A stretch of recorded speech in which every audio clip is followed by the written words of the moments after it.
सभी परीक्षार्थियों का मेरा नमस्कार और आपके अपने यूट्यूब चैनल पर एक बार फिर से आपका स्वागत और अभिनंदन। चलिए एक और कदम आगे बढ़ाते हैं। और हमारी काफ़ी डिमांड थी कि 6 से 8 तक की एनसीईआरटी की वीडियो बनाऊं मैडम। उसी के संदर्भ में एक अगला कदम है हमारा। 6ठी 7वीं 8वीं तीनों क्लासों की है। मुख्य चीज़ें हमने कवर करने की कोशिश की है। जो कवि नए आएंगे उनके बारे में हम बात कर लेंगे। जो हमने पहले कर लिए हैं NCERT 9th 10th 11th 12th में थे, उन कवियों या उन लेखकों का जिक्र आप वहाँ से देखोगे। पहला पाठ है 6ठी क्लास का, वह चिड़िया जो। इससे पहले मैं पाठ पढ़ाऊँ केदारनाथ जी के बारे में जो है ना बात करें। केदारनाथ जी का जन्म 1900 ये देखिए यहाँ पे दिया हुआ है हमारा 1911 के कई कवि है। ये थोड़ा ध्यान कर लेना, हिंदी वालों के लिए ये जरूरी है। नागार्जुन हो गए, केदारनाथ हो गए, ये कई 3-4 कवि है। कई बार आगे पीछे एक साथ के पूछ लिए जाते हैं। वैसे बड़ा मुश्किल प्रश्न है ये, तो इसलिए थोड़ा ध्यान से देखना। 1911 में इनका जन्म हुआ था, उत्तर प्रदेश में हुआ था। और जो यहाँ पे मुख्य जो चीज़ें हैं, अयोध्या सिंह उपाध्याय, हरिओद और रसाल जैसे कवियों से इनको प्रेरणा मिली थी लिखने की। ये मुख्य बात है याद करने की। इनकी रचनाएं नींद के बादल, युग की गंगा एवं लोक तथा आलोक आदि प्रमुख है। ये इनके काव्य संग्रह है।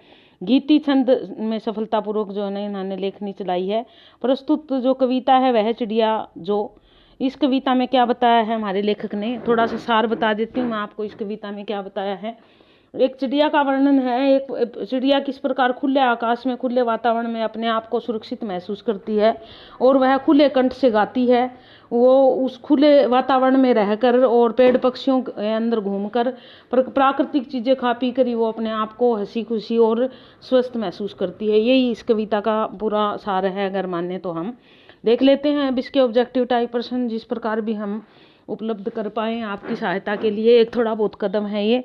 इससे पहले हम आगे बढ़ें, जो हमारे नए बंधु आए हैं चैनल को सब्सक्राइब अवश्य करें। और सिर्फ सब्सक्राइब ही नहीं करें, बेल आइकॉन पे जाएं। बेल आइकॉन दबाने के बाद ऑल नोटिफिकेशन को ऑन करें, ताकि भविष्य में कोई भी ऐसा हम किसी भी चीज़ में बात करें या कोई भी वीडियो डाली जाए तो आपके पास नोटिफिकेशन आ जाए। चलिए आगे बढ़ते हैं। वह चिड़िया जो।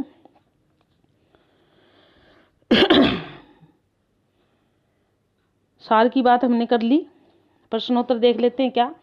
वह चिड़िया जो कविता के कवि कौन है, तो यह बताने की बात तो है नहीं, अभी अभी हमने किया है। इनको भी केदारनाथ अग्रवाल है। यहाँ पर हमारे कुछ बंधुओं को ये भी रह सकता है कि मैडम इनके उत्तर साथ दिए हुए हैं। अब जैसे मुझे मेरे पास उपलब्ध हुई, टाइप करवाने का इतना मेरे पास समय नहीं था, तो मैंने वैसी बना दी। भविष्य में और इसको अच्छी सी कोशिश करेंगे और ज़्यादा इसको स्पष्ट करने की और ज़्यादा अच्छी बनाने की। अभी तो इसी से काम चलाइए। चिड़िया अपनी चोंच में किसके दाने उड़ेलती है। देखिए चिड़िया का जब जिक्र किया है तो उन्होंने कहा कच्चे दाने वो बल जुंडी के दानों को चूसती है। वो बाल पर जाती है तो उसमें दूध, वो कच्चे दाने उनको चूसती है। तो जुंडी के दाने जो है यहाँ पर ये सारे मिलते जुलते हैं, तो आपको ध्यान देना है। जुंडी की बात की गई, जुंडी के कच्चे दानों को चुगती है वो। उसके बाद तीसरा प्रश्न है, जुंडी के दाने किससे भरे हैं। अब आपने देखा होगा जो बाल होती है उसके कच्चे दाने होते हैं, वो कच्चे दूध से भरे हुए होते हैं। दूध यानी कि वो भैंस या गाय वाला दूध नहीं है। जो कच्चा हमारा दाने होते हैं उन्हीं का रस होता है, वो दूधिया रंग का है, तो उसी की बात है, दूध से भरे हुए हैं। छोटी चिड़िया कैसी है, छोटी चिड़िया बहुत ही संतोषी है। वो दानों का रस पीती है और वो उसी में संतोष कर लेती है। तो छोटी चिड़िया क्या है, संतोषी है। चिड़िया के पंख किस रंग के हैं, वो चिड़िया स्वयं को कहते हैं नीले पंखों वाली में, तो उसके पंख है नीले रंग के। चिड़िया के पंख किस रंग के हैं, नीले रंग के हैं। जिस चिड़िया का हमारे कवि ने जिक्र किया है उसके पंख नीले रंग के हैं। छठा प्रश्न देख लेते हैं क्या है, चिड़िया को अधिक प्यार किससे है। अब चिड़िया को अधिक प्यार अन्न से, मुझे प्यार है अन्न से। जब वो जुंडी के दाने चूसती है तो उसे प्यार है अन्न से, यानी कि अन्न से प्यार है। जब ये जितने ऑप्शन दिए गए हैं उनमें से तो आना आएगा। उसके बाद अगला है, चिड़िया किसकी खातिर गाना गाती है। बूढ़े बाबा की खातिर वह जो ना रस उड़ेल गाती है। तो यहाँ पर किसके लिए, बूढ़े वन बाबा की खातिर। जो बूढ़ा वन बाबा है उसके लिए वो खाती। प्रतीकात्मक रूप में बरगद जो है उसका प्रतीक रूप में आया है यहाँ पूरे वन के रूप में, तो उसके लिए बूढ़े वन बाबा के लिए गाना गाती है। चिड़िया क्या उड़ेल कर गाती है, वो रस उड़ेल कर गाती है, यानी पूरा रस उड़ेल देती है उन गानों में। जो उन जुंडी के दानों से वो गाने रस चूसती है वो सारा उसमें उड़ेल देती है। छोटी मुंह बोली कौन है, एक लड़की है, मैना है, चिड़िया है। तो मैं मुंह बोली छोटी चिड़िया, डी छोटी चिड़िया है मुंह बोली। उसके बाद अगला देख लेते हैं। अगला प्रश्न क्या है हमारा, 10वां प्रश्न, कविता में प्रयुक्त विजन शब्द से क्या अभिप्राय है? विजन शब्द का अभिप्राय है सुनसान।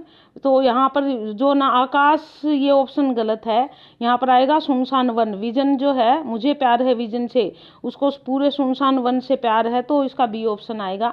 चिड़िया किसका दिल टटोल कर चढ़ी है? अब वो चिड़िया जो ना उसका दिल टिटोल कर मोती चुगलाती है, ये है हमारी पंक्ति।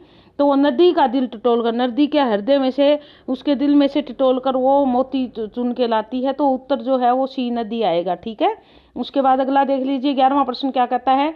जल का मोती ले जाने वाली कौन है? चिड़िया है जो नदी का हृदय टटोल कर मोती ले आती है। तो कौन है वह? वो चिड़िया है, बी ऑप्शन रहेगा इसका। ये देखिए बी ऑप्शन रहेगा चिड़िया।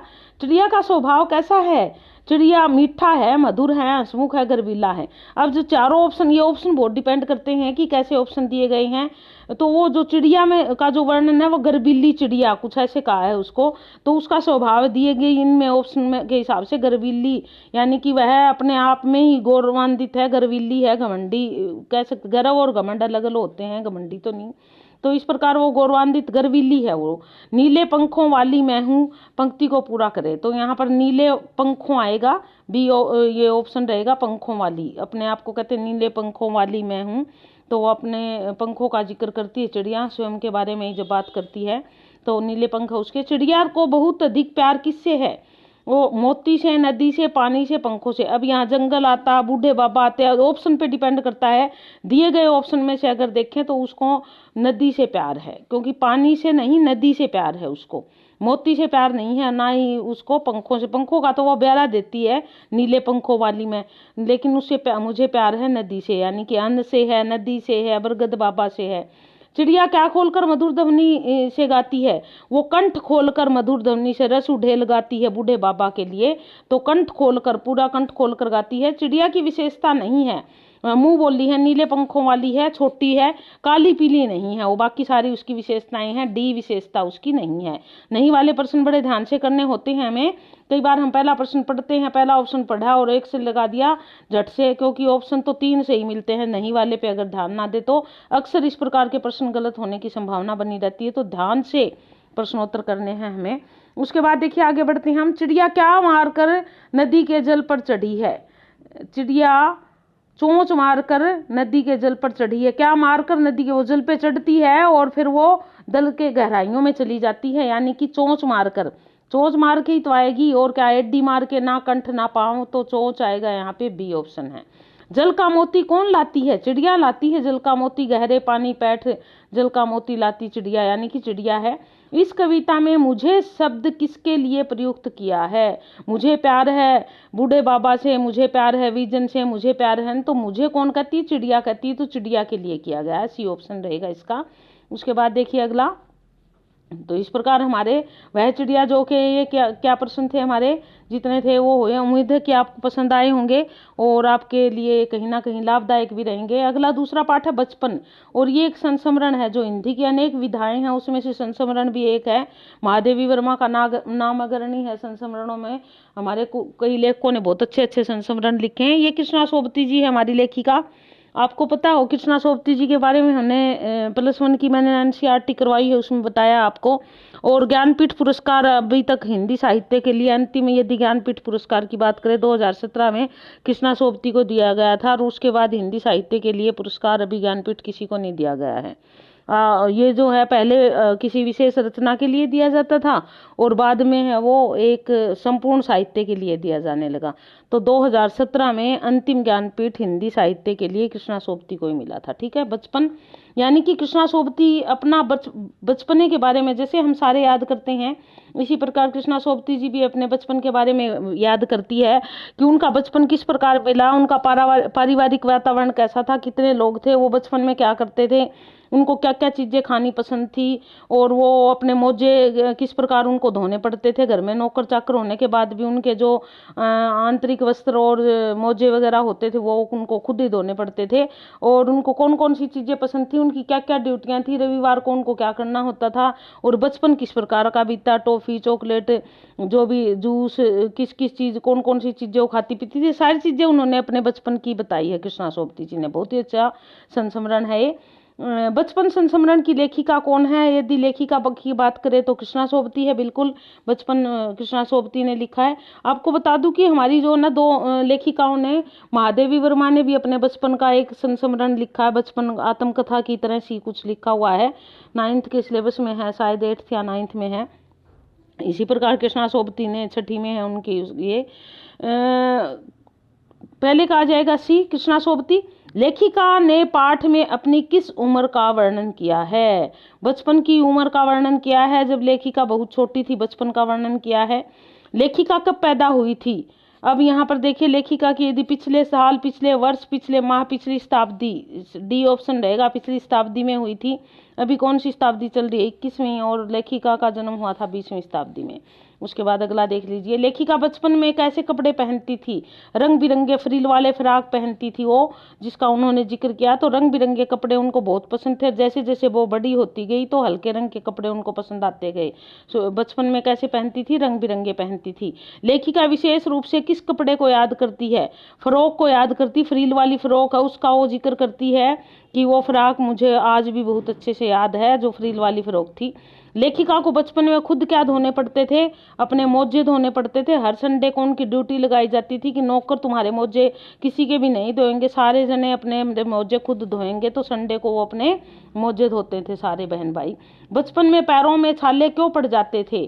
जो नए जूते जो होते थे जब उनके आते थे तो वो उससे जो है वो बचपन में छाले पड़ जाते थे जब वो चलते थे। तो वो नए जूतों का जिक्र करता है। उनका चाव भी बहुत होता था क्योंकि उसके बीच में कॉटन कुटन लगाते थे हम, और छाले भी पड़ जाते थे, फिर भी नए जूतों का चाव इतना होता था, हम वो फिर भी पहन पहन के दिखाते थे। इस प्रकार का जिक्र लेखिका ने इस पाठ में किया है। उसके बाद अगला प्रश्न है, प्रस्तुत पाठ में किस बच्चे का नाम लिया गया है? प्रस्तुत पाठ में किस बच्चे का नाम दिया गया है? सरबर, सरसर, सरबत, सरवर। हाँ ये है, डी ऑप्शन रहेगा इसका, सरवर का नाम लिया गया है यहाँ पे, डी ऑप्शन इसका। शनिवार के दिन क्या पीना लेखिका के लिए मुश्किल काम था? देखिए वो लेखिका कहती है हमारे घर में हर हफ्ते जो है वो कस्टर्ड ऑयल पिलाया जाता था शनिवार को सबको, एक एक ढक, ताकि ना पेट साफ रहे और कोई दिक्कत ना आए, पेट की बीमारियां ना हो। तो कस्टर्ड ऑयल पीना लेखिका लिखती है कि हमारे लिए बहुत ही मुश्किल था, लेकिन फिर भी हमें पीना पड़ता था। एक दिन निश्चित था शनिवार का, उस दिन ताकि संडे को छुट्टी और पेट अच्छे से साफ हो जाए, कुछ इस प्रकार का लॉजिक था। तो कस्टर्ड ऑयल उनको पिलाया जाता था, जो पीना उनके लिए बहुत ही दुखदायी रहता था। कुछ दिनों उन दिनों घरों में क्या थे? देखिए जब लेखिका छोटी थी तो उन दिनों की बात है, उन दिनों घरों में क्या थे? ग्रामोफोन थे, रेडियो थे, कंप्यूटर थे, टेलीविजन थे। अब देखिए आज की तरह जो ना मोबाइल तो होते नहीं थे, ग्रामोफोन होते थे उन दिनों, और वो भी जो संपन्न घर होते थे ना उनके घरों में होते थे ग्रामोफोन। तो ग्रामोफोन का जिक्र किया है लेखिका ने। सहतूत, फालसे और खसखस के शरबत किस में बदल गए हैं? लेखिका उन शरबतों का जिक्र करती है कि हम गर्मी के दिनों में सहतूत, फालसे और शरबत और खसखस के रस पिया करते थे, और कहती है आज के समय में वो स्थान कोक और पेप्सी ने ले लिया है। किसने ले लिया? कोक और पेप्सी ने, कोल्ड जूस ने नहीं, कोक और पेप्सी ने, स्पेशल लिखा उन्होंने, इसने ले लिया है। उसके बाद लेखिका के भाई बहनों की ड्यूटी शिमला में क्या करने के लिए लगती थी? अब जो है ना उनकी भाई बहनों की ड्यूटी लगती थी कि वो ब्राउन ब्रेड लेके आएंगे। सब लोगों की अलग अलग ड्यूटी होती थी कि आपको ये करना, आपको ये करना है। तो जब वो शिमला में थे तो उनके भाई बहनों की ड्यूटी ब्राउन ब्रेड लाने की थी, सी ऑप्शन आएगा इसका, ठीक है। उसके बाद अगला देख लीजिए क्या है, अगला प्रश्न क्या कहता है, लेखिका छोटी सी चढ़ाई करने पर कहाँ पहुंच जाती थी? छोटी सी पढ़ाई करने गिरजा के मैदान में पहुंच जाती थी। गिरजा के मैदान में, गिरजाघर था उनके पास, थोड़ी सी चढ़ाई करने के बाद ही वो वहां उनके आगे कहते हम पहुंच जाते थे, ऐसी जगह में घर था उनका। लेखिका को हफ्ते में 4 बार क्या खरीदने की छूट होती थी? लेखिका को चॉकलेट बहुत पसंद थी, लेकिन उनके घर में रोज चॉकलेट नहीं आती थी, प्रतिबंध था। लेकिन एक चीज होती थी कि उनको जो ना क्या एक हफ्ते में एक बार ही खरीद सकते हो तुम, वो जो भी तुम्हें पसंद है। तो वो चॉकलेट पसंद थी उसको, तो वो चॉकलेट खरीदने की उसको एक हफ्ते में एक बार छूट मिलती थी, और सी ऑप्शन रहेगा चॉकलेट खरीदने की। और उसके बाद अगला देख लीजिए, लेखिका शिमला में रहती थी, छोटी थी तब का जिक्र है ये। लेखिका को शिमला के किस फल की बहुत याद आती है? उनको काफल फल है वहाँ शिमला का, जो स्थानीय फल है, उसकी बहुत याद आती है। डी ऑप्शन रहेगा काफल फल की। चना जोर गरम बाबू में लाया मजेदार, पंक्ति को पूर्ण कीजिए। उस समय का गाना था जिसका लेखिका ने जिक्र किया है। चना जोर गरम, जोर आएगा यहाँ पे, जोर यानी कि ऑप्शन रहेगा 16वें का। ठीक है, उसके बाद 17वां देख लीजिए, लेखिका ने बचपन में शिमला में कहाँ पर बहुत मजे किए? अब ये रिज पर, उन्होंने रिज स्थान का जिक्र है, उन्होंने रिज पर बहुत मजे किए। सी ऑप्शन रहेगा इसका, रिज पर बहुत मजे किए। लेखिका ने पाठ में किस प्रकार का नाम लिया है? लेखिका ने पाठ में किस प्रकार का नाम लिया है? प्रश्न शायद अधूरा है। लेखिका ने पाठ में किस भगवान का आएगा या प्रकार की, भगवान का नाम लिया है। यीशु का नाम लिया है क्योंकि चर्च था पास, और यीशु मसीह का जो है वहाँ पे वो सुनते रहते थे, तो उसी का जिक्र किया है उन्होंने, यीशु का जिक्र किया है, ईसा मसीह या यीशु। तो सी ऑप्शन रहेगा इसका। और ये किस प्रकार का के भगवान का नाम लिया है या किस प्रकार के देवता का नाम लिया है, ऐसा कुछ आएगा यहाँ बीच में, जो मिस है उसको पूरा कर लेना। ठीक है, उसके बाद 19वां प्रश्न देख लेते हैं, अगला क्या कहता है। दुकान के शोरूम में किसका मॉडल बना हुआ था? अब वो दुकान के शोरूम में गए तो वहाँ पे एक ट्रेन का मॉडल बना हुआ था, जो इस प्रकार बना हुआ था कि बच्चे उसमें खेल भी रहे थे। तो डी ऑप्शन रहेगा, जिसमें लेखिका ने खूब मजे किए थे। शिमला में आंखों के डॉक्टर कौन थे? लेखिका कहती है कि बचपन में मुझे चश्मा चढ़ गया था, आंखों के डॉक्टर थे और उन्होंने मुझे चश्मा लगाया था। तो कहती उन दिनों चश्मा लगाना एक बहुत ही शर्मनाक बात मानी जाती थी, और मेरे डॉक्टर ने भी मुझे कहा था कि अच्छा अगर तुम खाना पीना करोगी तो तुम्हारा चश्मा उतर जाएगा। लेकिन लेखिका कहती है कि तब से लेके अब तक मेरा चश्मा नहीं उतरा।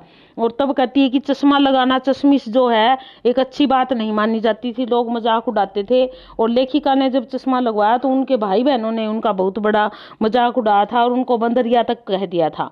तो डॉक्टर, यहाँ पर बात है शिमला में डॉक्टर, अंग्रेज डॉक्टर थे जो आंखों के डॉक्टर थे, जिन्होंने लेखिका की आंखों पे चश्मा लगाने की राय दी थी, और लेखिका को चश्मा चढ़ गया था। उसके बाद अगला देखिए, लेखिका के भाई के अनुसार उसकी शक्ल कब लंगूर, सॉरी बंदर नहीं लंगूर था, लंगूर जैसी लगती है? जब वो चश्मा पहनती है तो उसकी शक्ल लंगूर जैसी लगती है। लेखिका के भाई ने कहा चश्मा पहनने के बाद तुम लंगूर जैसी लगती हो।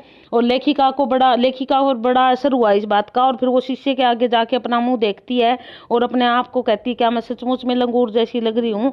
और इस प्रकार वो चिढ़ गई थी और फिर उनके भाई बहनों की लड़ाई हो गई थी। उसके बाद काफल का स्वाद किस प्रकार का होता है? खट्टे मीठा फल होता है ये काफल का, तो इसका स्वाद खट्टा मीठा होता है। डी ऑप्शन इंपॉर्टेंट प्रश्न है ये भी। पहले इतने आरामदेह क्यों नहीं होते थे? क्या नहीं होते थे भाई?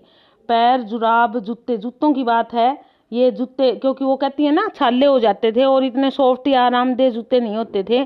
जब हम नए जूते पहनते थे तो पैरों में छाले 100% होते ही होते थे। कहते हैं अब जूते बड़े आरामदायक आ गए, पहले इतने आरामदायक नहीं होते थे। तो बात हो रही है यहाँ पे जूतों की, सी ऑप्शन रहेगा।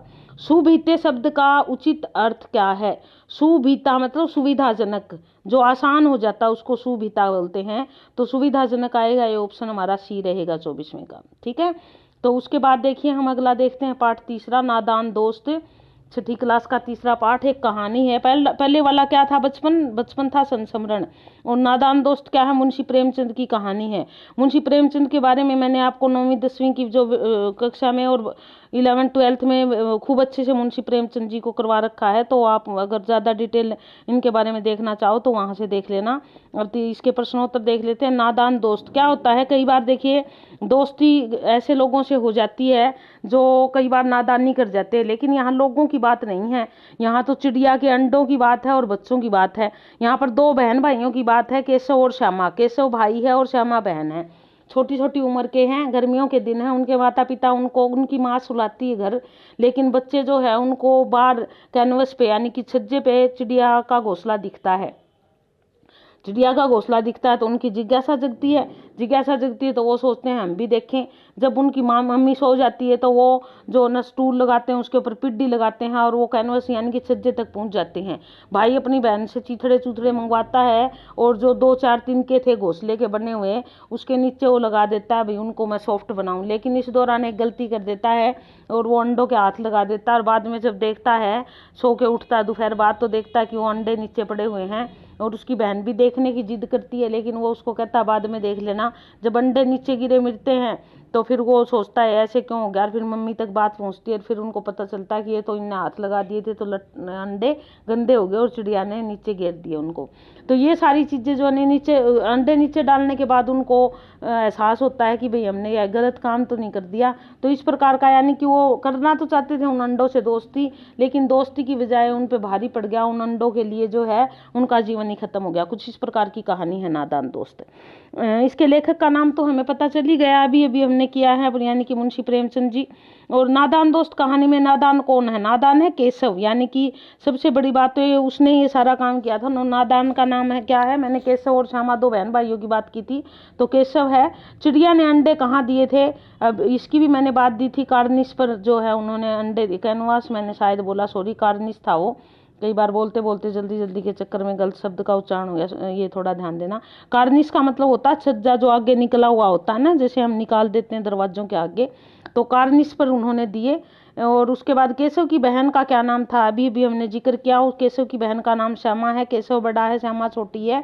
उसके बाद 5वां प्रश्न देख लीजिए, श्यामा चिड़िया के बच्चों के लिए क्या चारा लाई थी? श्यामा चिड़िया के बच्चों के लिए चावल के दाने कटोरी में, उन्होंने चावल भी रखा, पानी भी रखा, अपनी तरफ से तो वो उनकी सारी सुविधा का सामान रख रहे थे, लेकिन उनको ये नहीं पता था कि वो इस प्रकार अंडों को खराब कर रहे हैं। तो उन्होंने चावल के दाने एक कटोरी में भर के लाई और चावल के दाने रखे वहां पे, बी ऑप्शन रहेगा। केशव ने चिड़िया के बच्चों के लिए पानी किस में भरा था? पत्थर की प्याली में उन्होंने पानी भरा था। एक कटोरी सी मंगवाई, पत्थर की बनी हुई थी, और उस प्याली में, पत्थर की प्याली में उन्होंने पानी भर के उनके लिए रख दिया था।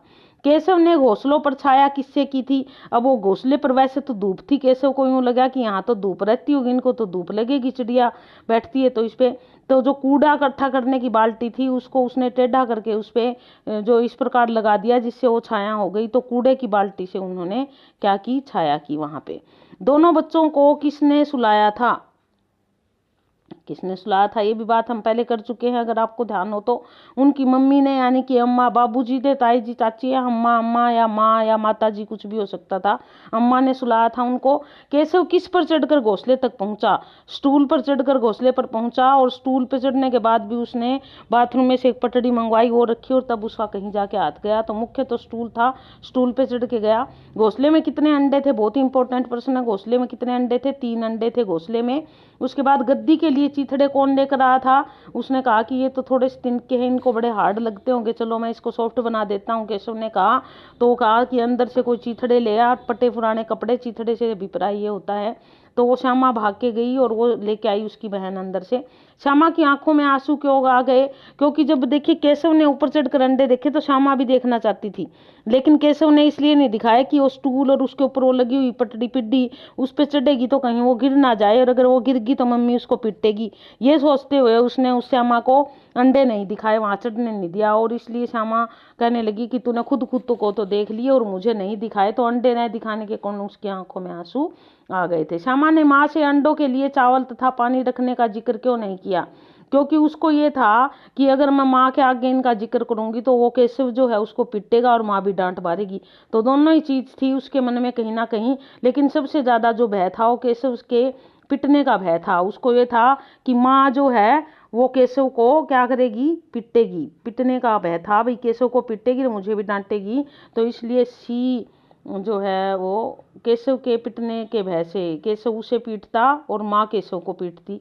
पीटना और पिटना दोनों अलग अलग होते हैं। उसके बाद आगे देखिए, 4 बजे एकाएक उसकी आंख खुली। किसकी आंख खुली भाई? 4 बजे एकाएक उसने देखा कि बाहर खिसक के कौन चला गया, और उसकी आंख खुली। किसकी? श्यामा की आंख, यानी कि उसकी बहन की आंख खुली। और फिर ये बाहर जाके देखने गई वो क्या हुआ, तीनों अंडों का क्या हुआ। और उसने देखा कि तीनों अंडे गिरकर टूट गए हैं, धरती में गिरे पड़े हैं और गिरकर टूट गए हैं तीनों अंडे। प्रश्न नंबर 16 है हमारा, माँ के नाराज होने पर भीगी बिल्ली कौन बन गया? भीगी बिल्ली बन जाना ये मुहावरे का प्रयोग भी है यहाँ पे। कौन बन गया भीगी बिल्ली? श्यामा बनी, केशव बना, ए और बी दोनों बने। अब देखिए श्यामा ने तो माँ को बता दिया था भाई ऐसे ऐसे हुआ था, तो सारी बात पता लगने के बाद फिर भीगी बिल्ली कौन बनेगा? केशव ही बनेगा। अब केशव को लगने लगा कि तेरी तो पिटाई होने वाली है, तो बी ऑप्शन रहेगा। अंडे क्यों टूट गए थे? अब केशव ने अंडों को छुआ था और छूने से वो अंडे गंदे हो गए थे और इसलिए चिड़िया ने उनको नीचे डाल दिया और वो टूट गए, तो केशव के छूने के कारण वो अंडे टूट गए थे। ठीक है, उसके बाद 18वां देख लेते हैं हम। माँ के अनुसार केशव ने कितनी जानें ली है? माँ ने केशव को डांटा और उसने कहा तेरी नादानी के कारण तूने 3 जानें ले ली। किसकी थी 3 जानें? उन अंडों में पल रहे बच्चों की। सी ऑप्शन आएगा, 3 जान ली है। माँ को हंसी क्यों आ गई? अब माँ को जो गुस्सा भी आ रहा था, लेकिन जब वो सारी बात उन्होंने बताई, ऐसे ऐसे छाया की और ऐसे हुआ, तो केशव की नादानी पर हंसी आ रही थी। गुस्सा होते हुए भी माँ को उसकी नादानी पर हंसी आ रही थी।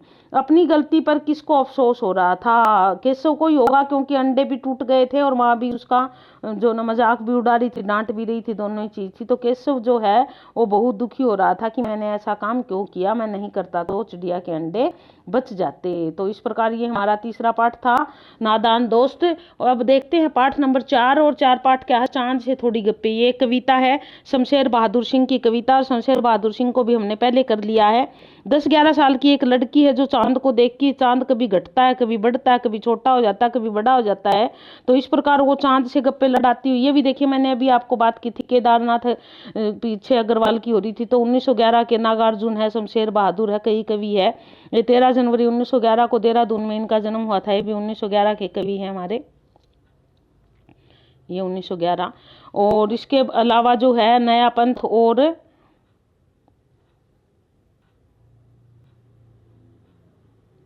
इनकी कुछ रचनाएं देख लीजिए। नया पंथ और मनोहर कहानियां आदि पत्रिकाओं का तो इन्होंने संपादन किया है।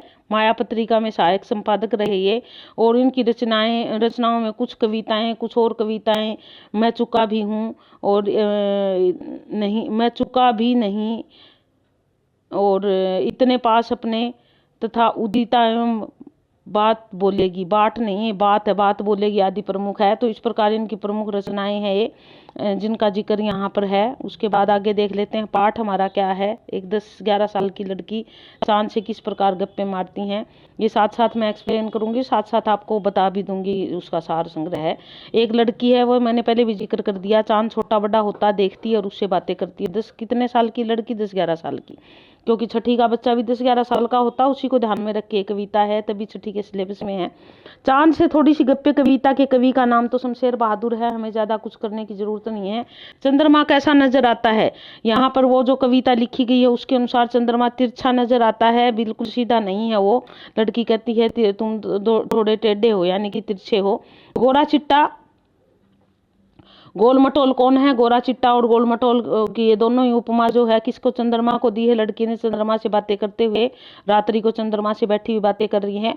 कविता में प्रयुक्त सिमत शब्द का क्या अभिप्राय है? सिमत का मतलब होता है दिशाएं, तो इसमें भी दिशाएं ही हैं, उनका अभिप्राय सिमत, तुम चारों सिमत में फैले हुए, इस प्रकार करके, तो यहाँ पर दिशाएं हैं, उसका अर्थ भी। हमको खाली स्थान ही नीरा समझा है, पंक्ति को पूर्ण करे। अब वो लड़की कहती क्या तुमने हमको नीरा बुद्धू ही नीरा समझा है, तो बुद्धू आएगा इसमें।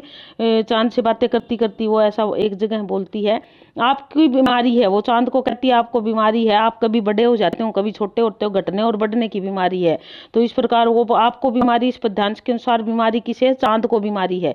क्यों है? वो लड़की कहती कभी तो तू छोटा हो जाता, कभी बड़ा हो जाता है, तो इसलिए तेरे कोई बीमारी है। तो ये चांद की बीमारी की बात है। घटते बढ़ते रहना किसका स्वभाव है? चांद का स्वभाव है घटते बढ़ते रहना, तो ऑप्शन ए रहेगा इसका, चांद का, ये ए ऑप्शन रहेगा। कविता के अनुसार किसका मर्ज अच्छा नहीं हो सकता? वो चांद का मर्ज कभी भी अच्छा नहीं हो सकता। कहते हैं हमेशा तुम्हारी ये बीमारी तो ऐसी की ऐसी रहेगी, इसको कोई भी अच्छा नहीं कर सकता। कविता के अनुसार चंद्रमा का अर्थ कब आधा रह जाता है?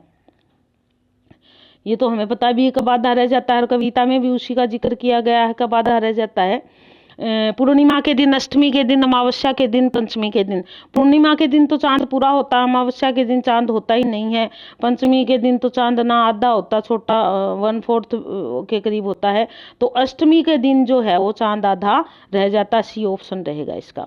किस दिन चंद्रमा गोल मटोल तथा गोरा चिट्टा दिखता है? ये तो आपको पता ही है किस दिन दिखता है। पूर्णिमा के दिन धरती के सबसे नजदीक और गोरा चिट्टा और पूर्ण दिखता है। तो पूर्णिमा की बात है यहाँ पे। 10वां ऑप्शन, 10वां प्रश्न। और उसके ये इस तरह के हमारे मोटे मोटे इसके 10 एक प्रश्न थे। और यहाँ पर वो कहती है कि तुम इस प्रकार चांद से गप्पे करते करते वो कहती है कि तुम इतने आकाश में फैले हो, तुम्हारा मुंह दिखाई देता है, बाकी तुम्हारा शरीर आकाश से ढका हुआ है। इस प्रकार की बातें भी करती है वो लड़की चांद से बातें करते करते। तुम्हारा मुंह जो है वो सुंदर है, गोरा चिट्टा है, गोल मटोल है, लेकिन तुम ये टेढ़े मुंह के दिखाई देते हो। इस प्रकार की बात करती है। उसके बाद 5वां पाठ ले लीजिए, अक्षरों का महत्व। बहुत ही इंपॉर्टेंट, बहुत अच्छा पाठ है ये। थोड़ा ऐतिहासिक पृष्ठभूमि पर भी, यानी कि पीछे की बात भी की गई है। गुणाकर मूल्य इसके लेखक है। गुणाकर मूल्य जी के बारे में हम बाद में बात करेंगे। फिलहाल हम पाठ की बात कर लेते हैं। अक्षरों का महत्व क्या है? प्राचीन समय में अक्षर जो थे वो क्या थे, किस प्रकार बने थे? चित्र लिपियां चलती थी। लोग किस प्रकार एक दूसरे से, जब बोलना नहीं सीखा, जब पढ़ना नहीं सीखा, तो लोग किस प्रकार बातें करते थे। बहुत अच्छा सुंदर पाठ है ये। तो वो सारा वर्णन इस पाठ में किया गया है। देखते हैं इसके प्रश्न। साथ साथ मैं कोशिश करूंगी जो जो भी बातें एक्सप्लेन करने की है उनको करेंगे हम। पुस्तक किनसे बनती है? अब पुस्तक किनसे बनेगी? शब्दों से, अक्षरों से, प्रेस से, पत्रों से। पत्र और प्रेस तो बाद में आएंगे। सबसे पहले तो हमें अक्षरों की जरूरत पड़ेगी पुस्तक बनाने के लिए। तो सी ऑप्शन रहेगा। अक्षरों से किससे बनती है पुस्तक? अक्षरों से बनती है। ऑप्शन रहेगा इसका सी। उसके बाद पुस्तक तथा समाचार पत्र के मूल में क्या है, यानी कि उनका आधार क्या है? मूल, यदि आधार देखें तो बिल्कुल अक्षर ही है। सबसे पहले अक्षर की जब शुरुआत करी हमने, तभी तो हम पुस्तक और समाचार पत्रों की तरफ बढ़े। तो मूल उसकी नींव जो है वो आधार ही है।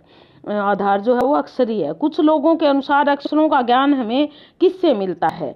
वो कहते हैं कि प्राचीन समय में लोग ऐसे मानते थे। कुछ लोग नहीं, प्राचीन समय के लोग ऐसा मानते थे कि अक्षरों का ज्ञान हमें भगवान से मिलता है। ये अक्षर कोई चमत्कार से कम नहीं है, और ये चमत्कार भगवान के अलावा कोई नहीं कर सकता। तो यहाँ पर ईश्वर की बात की गई है। इस अक्षरों का ज्ञान ईश्वर से प्राप्त हुआ है। अगला प्रश्न है, अक्षरों की खोज वास्तव में किसने की है? इस पर अक्षरों की खोज मनुष्य ने की है। अध्यापक तो बाद में आया, पहले तो मनुष्य की बात होगी। मनुष्य ने की है। जैसे जैसे उसको आवश्यकता पड़ती गई, वो पहले चित्रलिपि के द्वारा, फिर दूसरी भाषाओं के द्वारा, फिर वो अपने एक चिन्ह बनाए, और धीरे धीरे जो है ना लिपि कब बनी, ऐसे विकास होता गया और अक्षरों की खोज भी होती गई। तो मनुष्य ने ही बनाई है, क्योंकि इस सृष्टि में सबसे ज्यादा खोज करने वाला मनुष्य ही है। हमारी धरती लगभग कितने साल पुरानी है? प्रस्तुत पाठ के अनुसार धरती को लगभग 5 अरब साल पुराना माना गया है। 500 अरब नहीं है, सॉरी, 5 अरब साल पुराना माना गया है। तो डी ऑप्शन रहेगा इसका। ये ध्यान देने की जरूरत है भाई, 500 नहीं है, 2 भी नहीं है, 200 भी नहीं है, 5 अरब है यहाँ पे। ठीक है। उसके बाद अगला प्रश्न देख लीजिए। 7वां प्रश्न क्या कहता है? इससे पहले हम आगे बढ़े, हमारे जो नए बंधु आए हैं वो थोड़ा ध्यान दे।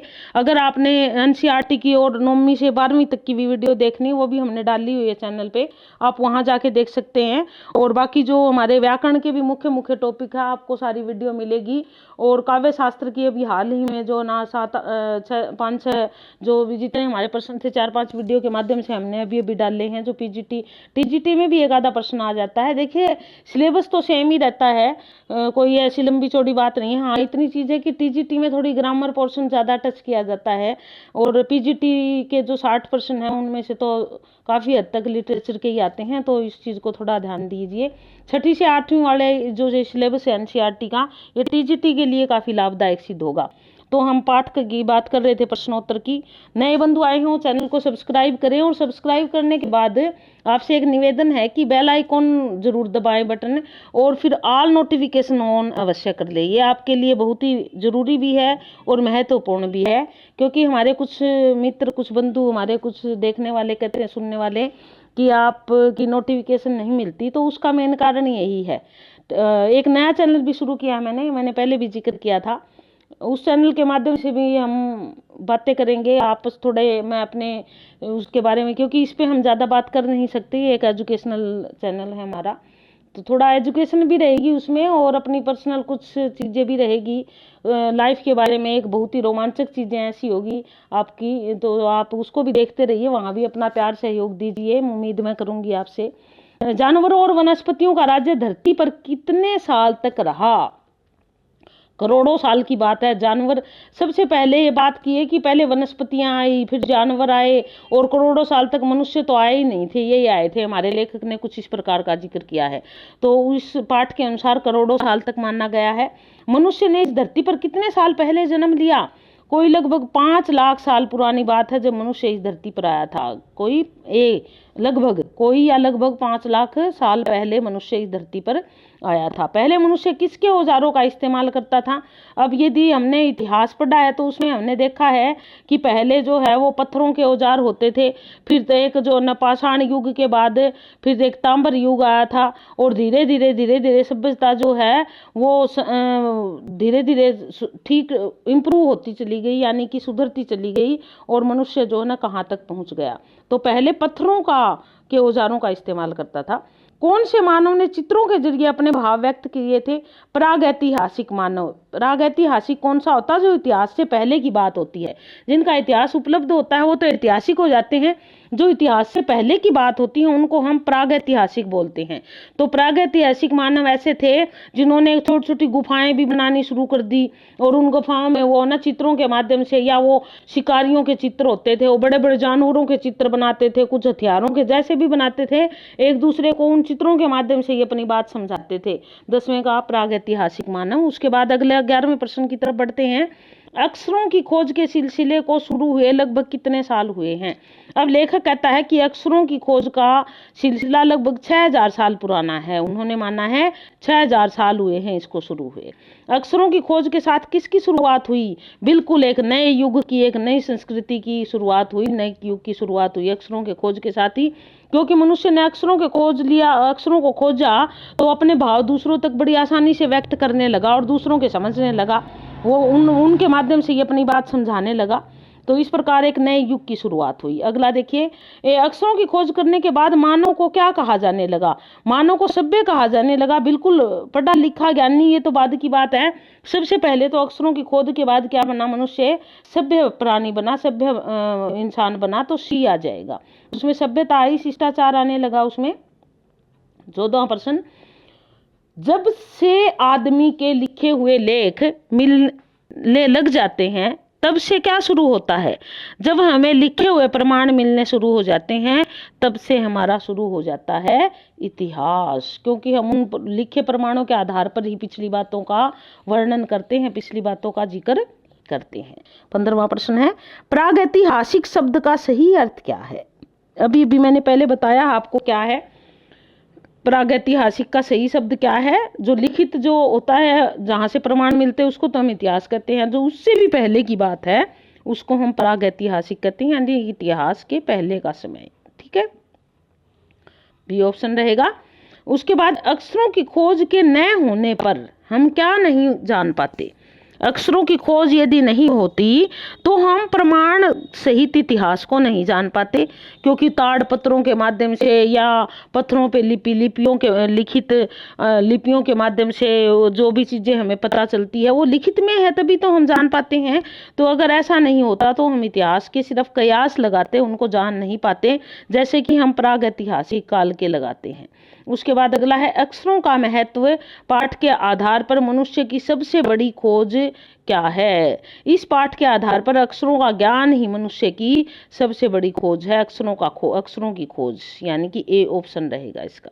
उसके बाद है, अक्षरों की खोज के बाद तेजी से किसका विकास हुआ? जैसे ही अक्षरों की खोज हुई तो मानव सभ्यता और संस्कृति का तेजी से विकास हुआ, या तो डी ऑप्शन रहेगा इसका।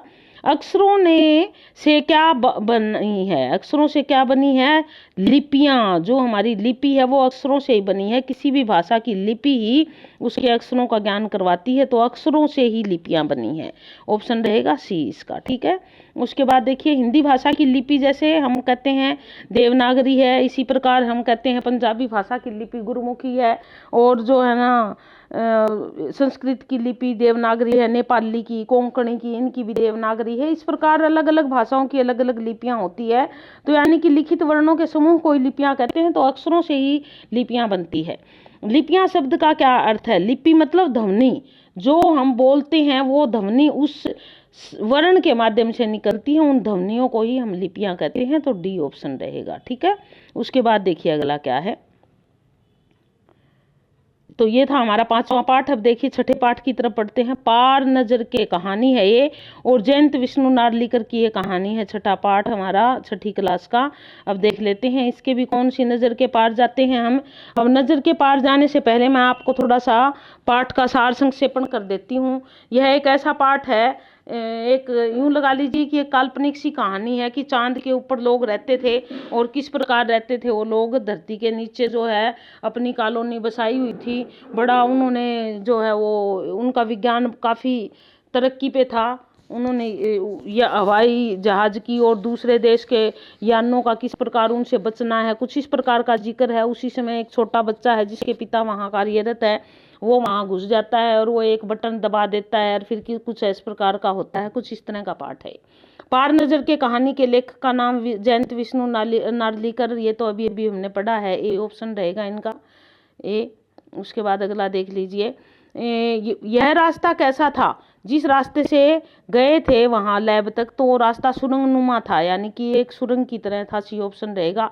इस रास्ते से जाने के लिए किसे मनाही थी? आम लोग उससे नहीं जा सकते थे, क्योंकि जिस व्यक्ति का पास बना हुआ था, जो वहाँ कर्मचारी थे, सिर्फ वही जा सकते थे। आम लोगों का आवागमन वहाँ जाना बंद था, क्योंकि वो एक साइंटिफिक लैब थी और वहाँ अगर आम लोग जाते तो नुकसान हो जाता।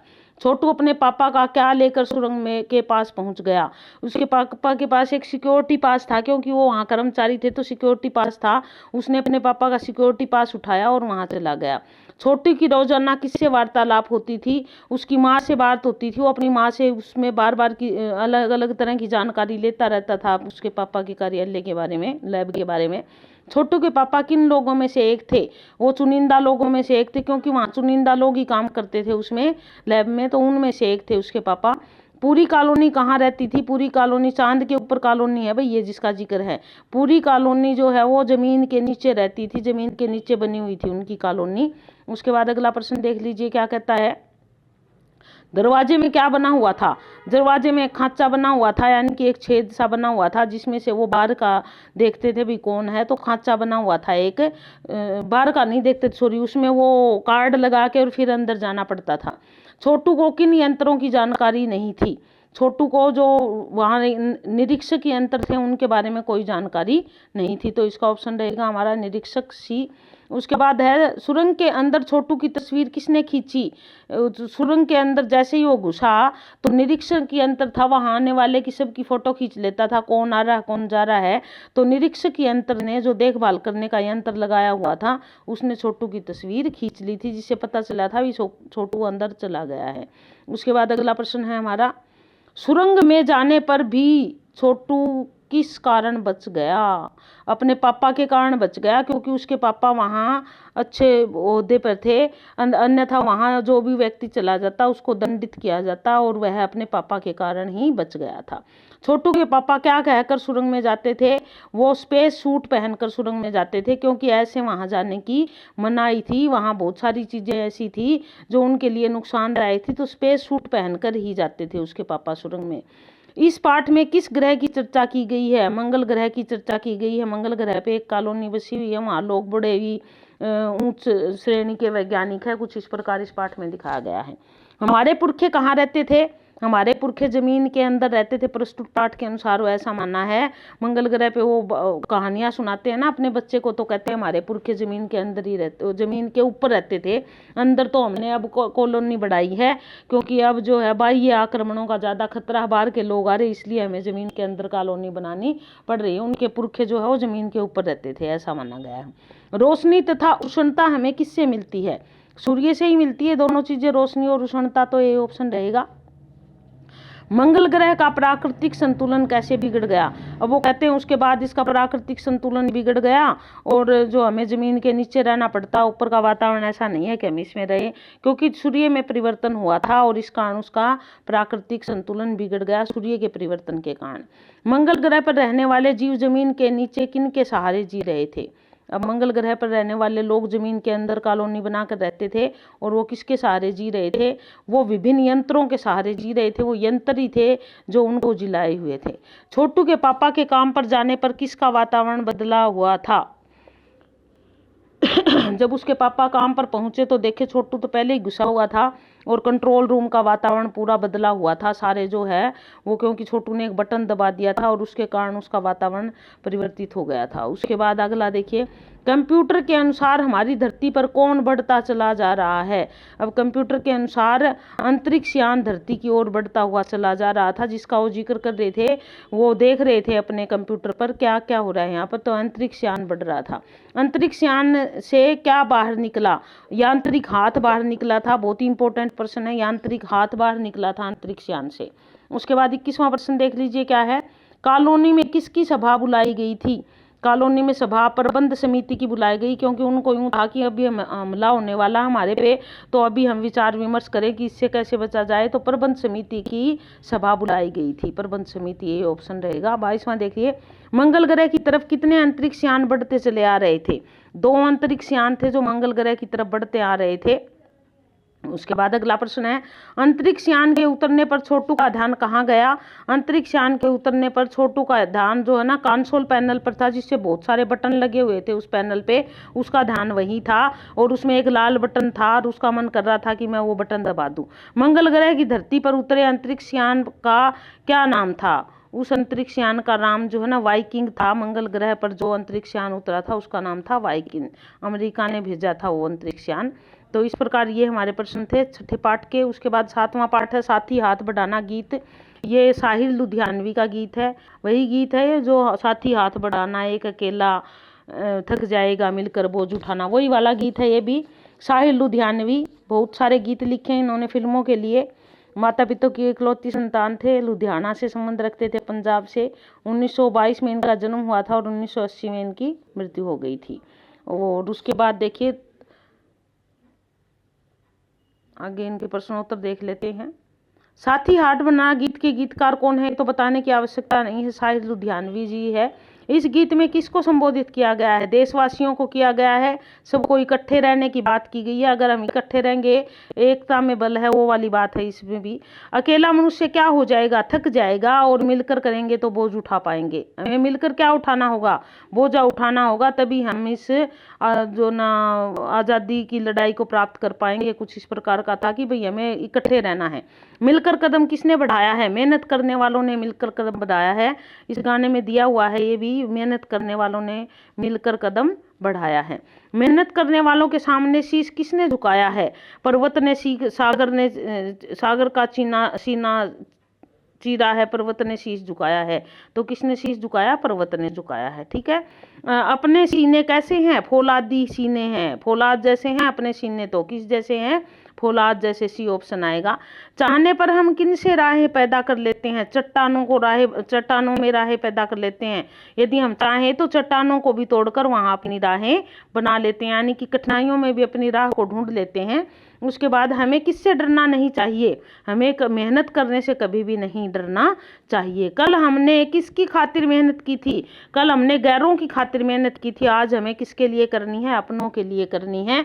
यानी कि आज हमें अपने लिए लड़ना है, अपने लिए मेहनत करनी है। गैर कौन थे, ब्रिटिशर, उनके लिए मेहनत की थी। उसके बाद अगला देखिए, अपना एक क्या है, दुख और सुख। वो कहते हैं अपना सुख और दुख एक ही है, अलग अलग नहीं है, चाहे वो किसी भी रूप में हो। हर एक भारतीय का सुख और दुख एक ही है, ऐसा मानता है लेखक। ठीक है, ये आ जाएगा सुख और दुख, सी ऑप्शन। अपनी मंजिल किसकी मंजिल है, सच्चाई की मंजिल। कहते हैं भारतीय तो हमेशा सच्चाई पर चले और सच्चाई ही उनकी मंजिल है।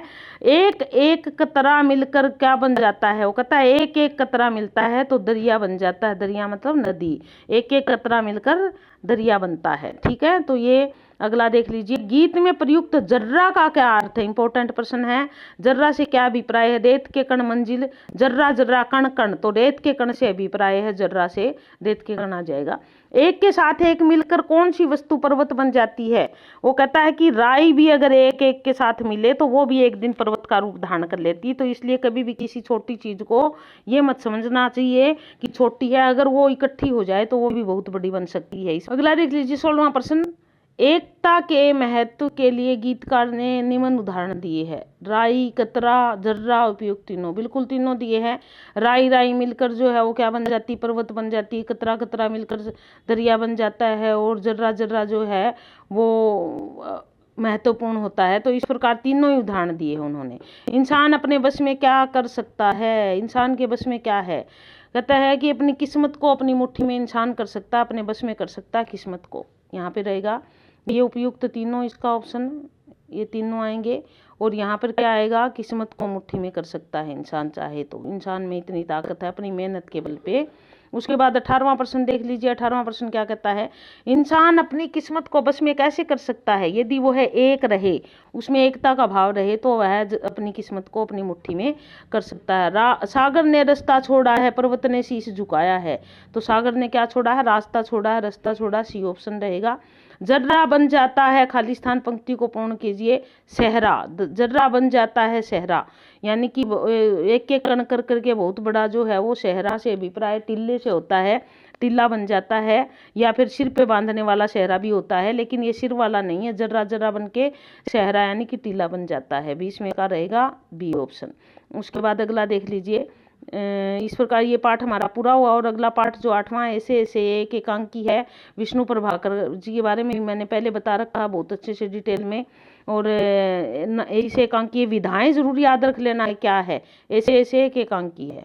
अब देख लेते हैं इसके भी कुछ प्रश्नोत्तर। ऐसे ऐसे क्या है? एक बच्चा होता है, इससे पहले कि मैं आगे बढ़ूँ एक सारांश रूप में इसकी थोड़ी सी विषय वस्तु के बारे में बता दूं।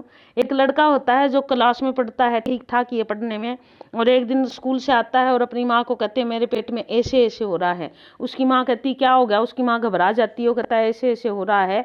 और ऐसे करते करते वो वैद्य आता है, डॉक्टर आता है उनके घर में, उसके पिता आ जाते हैं, पैसे देते हैं वैद्य को, डॉक्टर को, दवाई देते हैं, और अंततः फिर उनके अध्यापक मिलने आते हैं। और बाद में पता चलता है कुछ नहीं हो रहा था इसको, ऐसे ऐसे ये ना अपना स्कूल का काम पूरा नहीं था इसलिए कर रहा था। तो इस प्रकार का कुछ एकांकी है।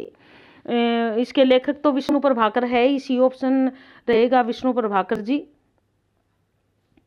सी।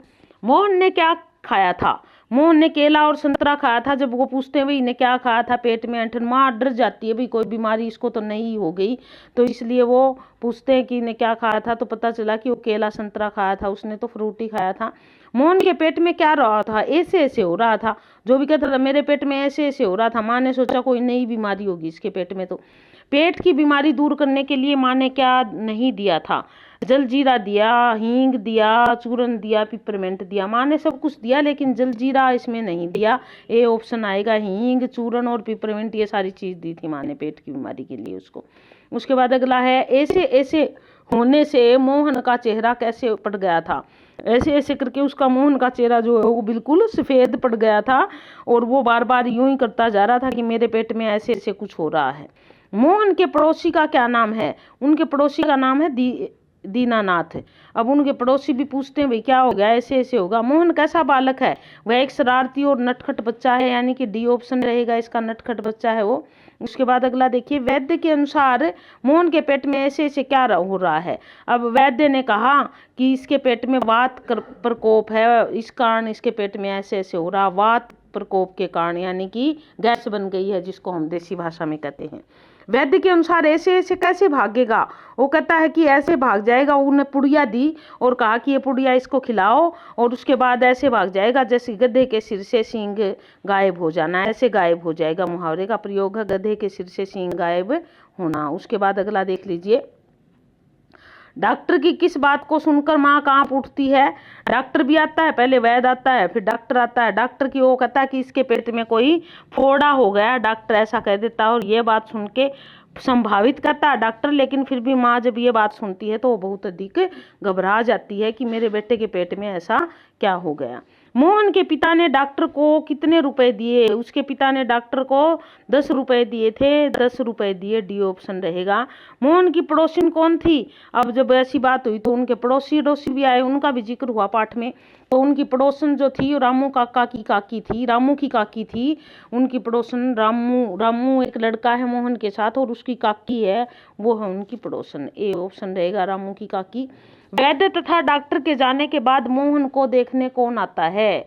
वैद्य भी चला गया, 5 रुपए वैद्य ले गया, 10 रुपए डॉक्टर ले गया, और उसके बाद फिर मोहन से मिलने आते हैं उनके स्कूल के मास्टर जी। ठीक है, मास्टर जी आए मिलने, उससे मोहन से देखने आए, भी बीमार हो गया मोहन, देखे क्या बात है। किसके बिना क्लास में रौनक नहीं रहेगी? अब वो शरारती बच्चा था तो वैसे बच्चों से क्लास में रौनक तो रहती है। जब मोहन क्लास में नहीं आया, मास्टर जी ने पूछा और उनको पता चला कि उसके पेट में ऐसे ऐसे हो रहा है, तो मास्टर जी इसीलिए मोहन से मिलने आए थे। और मोहन यदि नहीं होता क्लास में तो क्लास की रौनक ही चली जाती है, क्योंकि वह एक नटखट बच्चा है। उसके बाद अगला देखिए, माँ के अनुसार वैद्य मोहन के लिए किसकी दवा भेजेंगे? अब वो कहते हैं कि माँ, उसके पेट में क्या है, वात है, कब्ज भी हो सकती है, उससे गैस भी बन सकती है, तो वो ऐसी दवा भेजेंगे जिससे उसको दस्त लगे और उसका पेट साफ हो जाए, तो दस्त लगने की दवा भेजेगा वैद्य। मोहन जैसे बालकों को ऐसे ऐसे बीमारी की दवा किसके पास थी? अब ऐसे ऐसे बीमारी की बीमारी तो डॉक्टर मास्टर के पास थी, क्योंकि मास्टर जी को पता था कि मोहन से क्या सुनना है जिसके कारण इसके पेट में ऐसे ऐसे हो रहा है।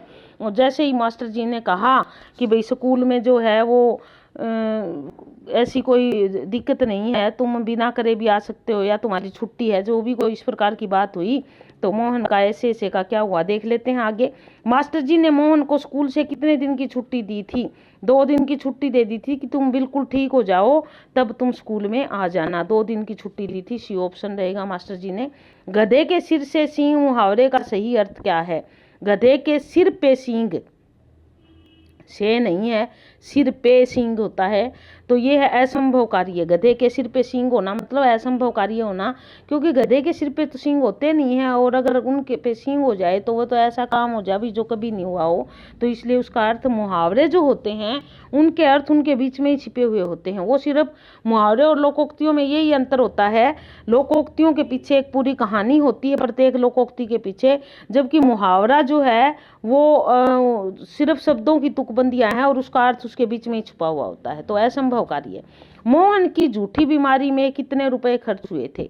अब देखिए, मोहन ने ऐसे ऐसे क्यों किया? क्योंकि उसने मास्टर जी का काम पूरा नहीं कर रखा था और वो स्कूल जाना नहीं चाहता था। स्कूल जाऊंगा तो डंडे पड़ेंगे मास्टर जी के। तो मोहन की जो ऐसे ऐसे करता रहा, वो उसके पापा आए ऑफिस से, फोन पे बात हुई, मम्मी घबरा गई, डॉक्टर आया, वैद्य आया, और भी पता नहीं क्या क्या किए, तो उसकी बीमारी में 15-20 रुपए बिना ही मतलब के खर्च हो गए थे। 15-20 ऑप्शन बी रहेगा।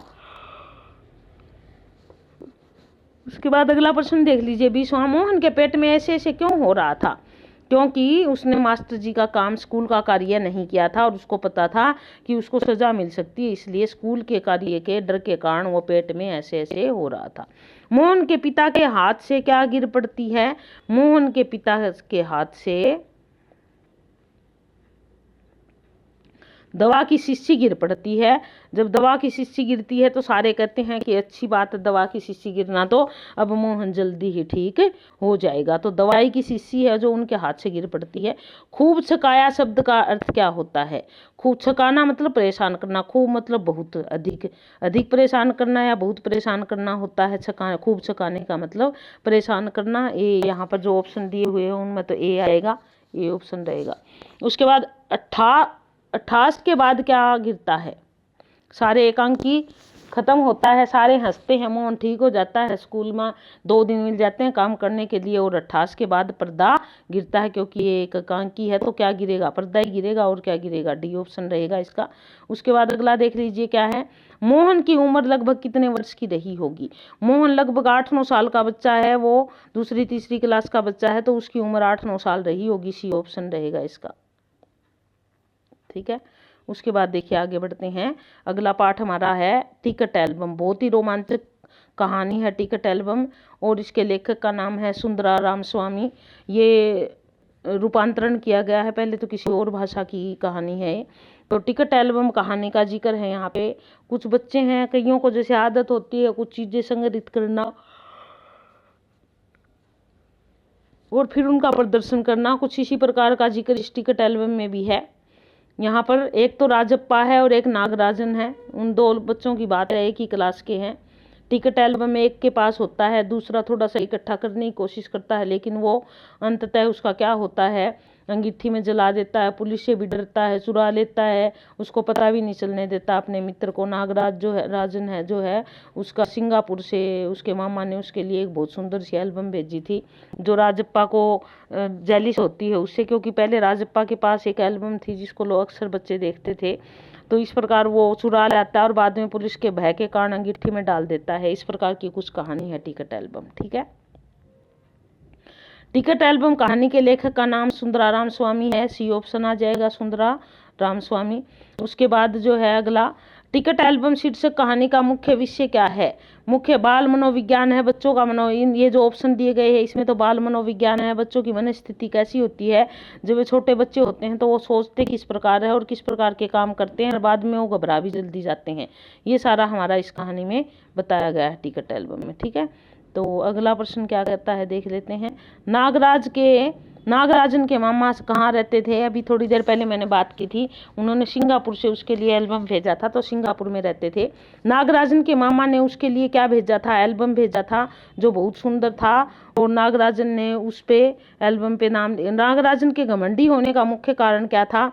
उसके बाद बहुत सुंदर एल्बम था, उसके घमंडी होने का यही कारण था, वो ज़्यादा लोगों से बात नहीं करता था और थोड़ा सा अपने आप को औरों से अलग समझता था, प्राउड सा महसूस करता था। नागराजन की कक्षा की लड़कियों में अगवा कौन बनी? उनकी क्लास की लड़कियां थी ना, उससे बहुत प्रभावित थी उसके एल्बम से, क्योंकि उसने एल्बम पे कुछ लिखा था नागराजन ने, और फिर सारी लड़कियों ने वो भी लिख लिया था। तो उनकी जो लीडर है वो पार्वती लड़की बनी, बी ऑप्शन आ जाएगा। उसके बाद स्कूल भर में किसका एल्बम बड़ा था? यदि पूरे स्कूल की बात करें तो उस राजप्पा का एल्बम जो था वो बड़ा था, और ये बहुत बड़ा एल्बम था उसका, वो जो उसने संग्रहित किया था, राजप्पा का एल्बम बड़ा था। लेकिन जैसे राजन ने, उसके मामा ने उसके लिए एल्बम भेजा, तो सारे उसके एल्बम की तरफ ज़्यादा प्रोत्साहित दिखे। तुम लोग यह नकल क्यों करते हो, नकलची कहीं के? ये शब्द किसने कहे थे? राजप्पा ने शब्द कहे थे, राजप्पा के है, ए ऑप्शन रहेगा इसका। उसके बाद राजप्पा मन ही मन क्यों कुड़ता था? परीक्षा में फेल होने के कारण, नागराजन की सुंदर एल्बम के कारण, पिता के डांट पड़ने पर और अध्यापक के मार पड़ने के कारण। तो सुंदर एल्बम के कारण चिढ़ता था, क्योंकि उसके मामा ने एल्बम भेजी थी, वो बहुत सुंदर थी, उसके कारण वो नागराज से चिढ़ता था। राजप्पा ने नागराज की एल्बम क्यों चुराई थी? उसे नीचा दिखाने के लिए चुराई थी, कि उसके पास नया एल्बम रहेगी फिर वो कैसे अकड़ेगा, तो उसको नीचा दिखाना चाहता था, इसलिए उसकी एल्बम उसने चुरा ली थी। राजप्पा ने नागराजन का एल्बम कहाँ छिपा दिया था? अब देखिए, आपको पता है ना, उसने छिपाया तो अपने घर में ही ले जाकर था उसका एल्बम, और अलमारी के पीछे रख दिया था, ताकि पुलिस भी ना ढूंढ पाए, किसी को पता ही ना चले कि यहाँ एल्बम रखा हुआ है। तो अलमारी के पीछे छुपा दिया था उसने। नागराजन के पापा किसके कार्यालय में काम करते थे? डीएसपी के कार्यालय में काम करते थे उसके पापा, डीएसपी। राजप्पा ने नागराजन की एल्बम का क्या किया? उसने, जब उसको यूं लगा मेरे को पुलिस पकड़ के ले जाएगी और मैं तो पुलिस में जाना पड़ेगा मुझे, तो इस प्रकार उसकी एल्बम को उसने अंगीठी में जला दिया था। राजप्पा अपनी एल्बम को अपनी एल्बम को सीने से लगाकर फूट फूट करके रोने लगा। उसे अपनी गलती का एहसास हो गया था, उसने अपनी एल्बम अपने सीने से लगाई और खूब फूट फूट के रोया। क्यों रोया फूट फूट के, देख लेते हैं।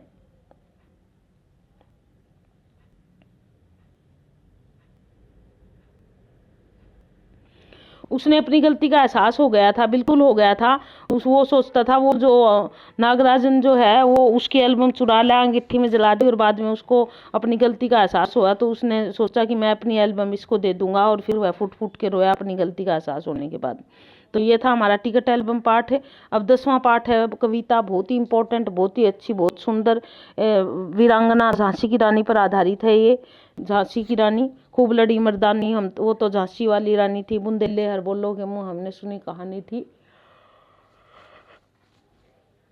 लेखिका नाम है सुभद्रा कुमारी चौहान, और लेखिका ने इसमें झांसी की रानी की वीरता का वर्णन किया है।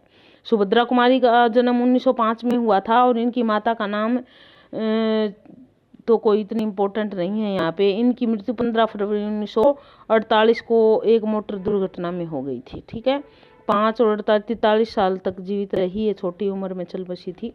उसके बाद है सुभद्रा कुमारी चौहान की प्रमुख रचनाएं जलियांवाला बाग में बसंत, झांसी की रानी। ये दोनों कविताएं ही लोगों में देश प्रेम तथा देशभक्ति की भावना जगाने में काफ़ी सक्षम रही है। तो ये दोनों ही कविताएं काफ़ी महत्वपूर्ण हैं इनकी, जलियांवाला बाग में बसंत और झांसी की रानी। लंबी कविता झांसी की रानी देख लेते हैं, प्रश्नोत्तर झांसी की रानी के। झांसी की रानी कविता में किसके जीवन का वर्णन किया? झांसी की रानी लक्ष्मीबाई का जिक्र किया है, बिल्कुल झांसी की रानी लक्ष्मीबाई का ही है इसमें। झांसी की रानी में और किसका होगा, यानी कि ये आ जाएगा। झांसी की रानी नामक कविता की कवित्री कौन है? सुभद्रा कुमारी चौहान है, ये भी हमने पढ़ लिया। कवित्री ने मर्दाना किसे लिया कहा है? खूब लड़ी मर्दानी, वो तो झांसी वाली रानी थी। रानी लक्ष्मीबाई को उन्होंने मर्दाना कहा है, रानी लक्ष्मीबाई को। उसके बाद अगला देख लीजिए, प्रश्न नंबर 4। रानी लक्ष्मीबाई का बचपन का क्या नाम था? बचपन का नाम छबीली था, मनु भी था और छबीली भी था। नाम मनु था, कुछ लोग उनको छबीली बोलते थे, तो यहाँ तो छबीली ऑप्शन दिया हुआ, तो हम छबीली को यहाँ पे कर लेंगे। सॉरी।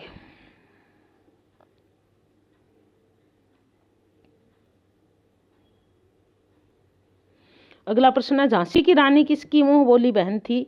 झांसी की रानी नाना साहब की मुंह बोली बहन थी, नाना का जिक्र है यहाँ पे इसमें। उसके बाद झांसी की रानी बचपन में किस वीर पुरुष की कहानियां पढ़ती थी?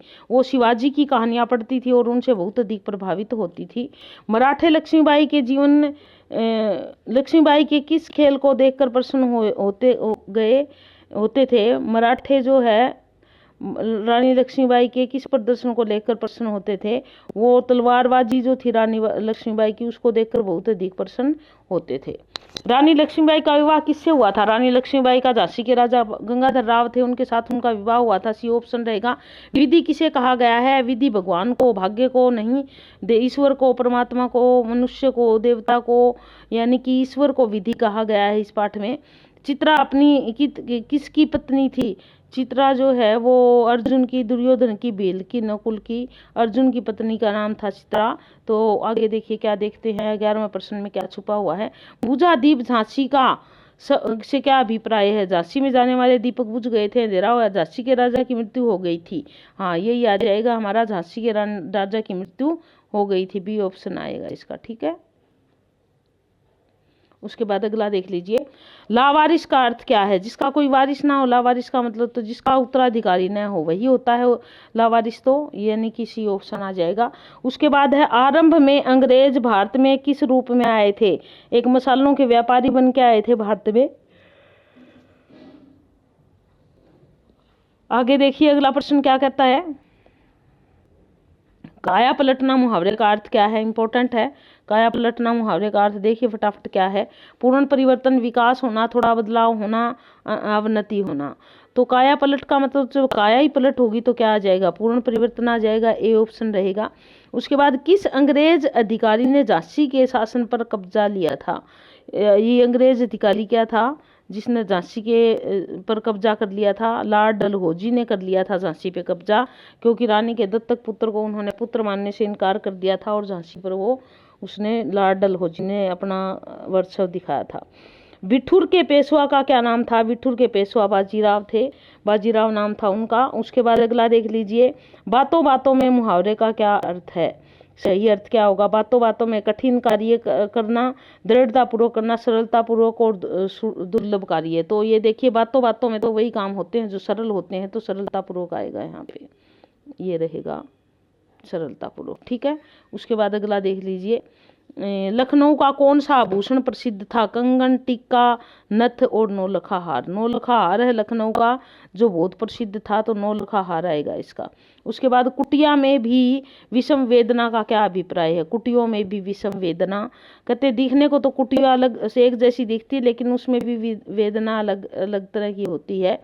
तो गरीब जनता का दुखी होना आएगा यहाँ पे, गरीब जनता का दुखी होना बी ऑप्शन रहेगा इसका। ठीक है, उसके बाद अगला देख लीजिए, अगला क्या है, किसके मन में पुरखों का अभिमान है? भारतीय वीरों के मन में, क्योंकि वो कहते हैं कि पुरखों ने अगर ये रीत ना चलाई होती तो हम शायद आगे नहीं बढ़ पाते। तो भारतीय वीरों के मन में जो है वो पुरखों का अभिमान है। स्वतंत्रता की भावना का उदय कहाँ से हुआ था? अंतरात्मा से। जब तक महात्मा नहीं पुकारती तब तक वहां तक आदमी नहीं जा सकता। तो अंतरात्मा की आवाज थी ये। भारत के इतिहास में किन के नाम अमर रहेंगे? भारत के इतिहास में उनके नाम अमर रहेंगे जो 1857 की स्वतंत्रता की लड़ाई में शहीद हुए थे, उनके नाम अमर रहेंगे। कौन सा अंग्रेज सेनापति रानी लक्ष्मीबाई के आगे टिक नहीं सका? रानी लक्ष्मीबाई जब दोनों हाथों में तलवार लेकर लड़ रही थी तो एक अंग्रेज अधिकारी ऐसा था जो वो उसके विरुद्ध लड़ नहीं सका था, और बुरी बुरी प्रशंसा की अंग्रेजों ने रानी लक्ष्मीबाई की। स्वतंत्रता की भावना। भारत के इतिहास में किसके नाम अमर रहेंगे जो लोग सन 1857 की लड़ाई में शहीद हुए थे? डी ऑप्शन आएगा यहाँ, बी ऑप्शन सॉरी। और उसके बाद है अगला, कौन सा अंग्रेज सेनापति रानी लक्ष्मीबाई के आगे टिक नहीं सका था? अब एक सेनापति आया था रानी लक्ष्मीबाई के साथ, और रानी लक्ष्मीबाई ने उसका उसी समय लेफ्टिनेंट वॉकर था, उसको उसी समय पराजित कर दिया था। सी ऑप्शन रहेगा, लेफ्टिनेंट वॉकर।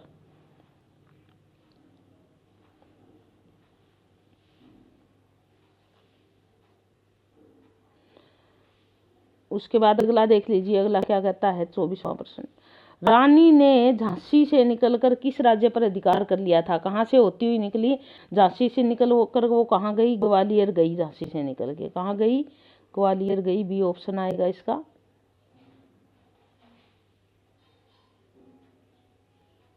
उसके बाद कान्हा और मंदरा नाम की सखियों ने किस अंग्रेज अधिकारी को नीचा दिखाया था? जनरल स्मिथ थे जिनको उन दोनों ने नीचा दिखाया था। जनरल स्मिथ आ जाएगा एक।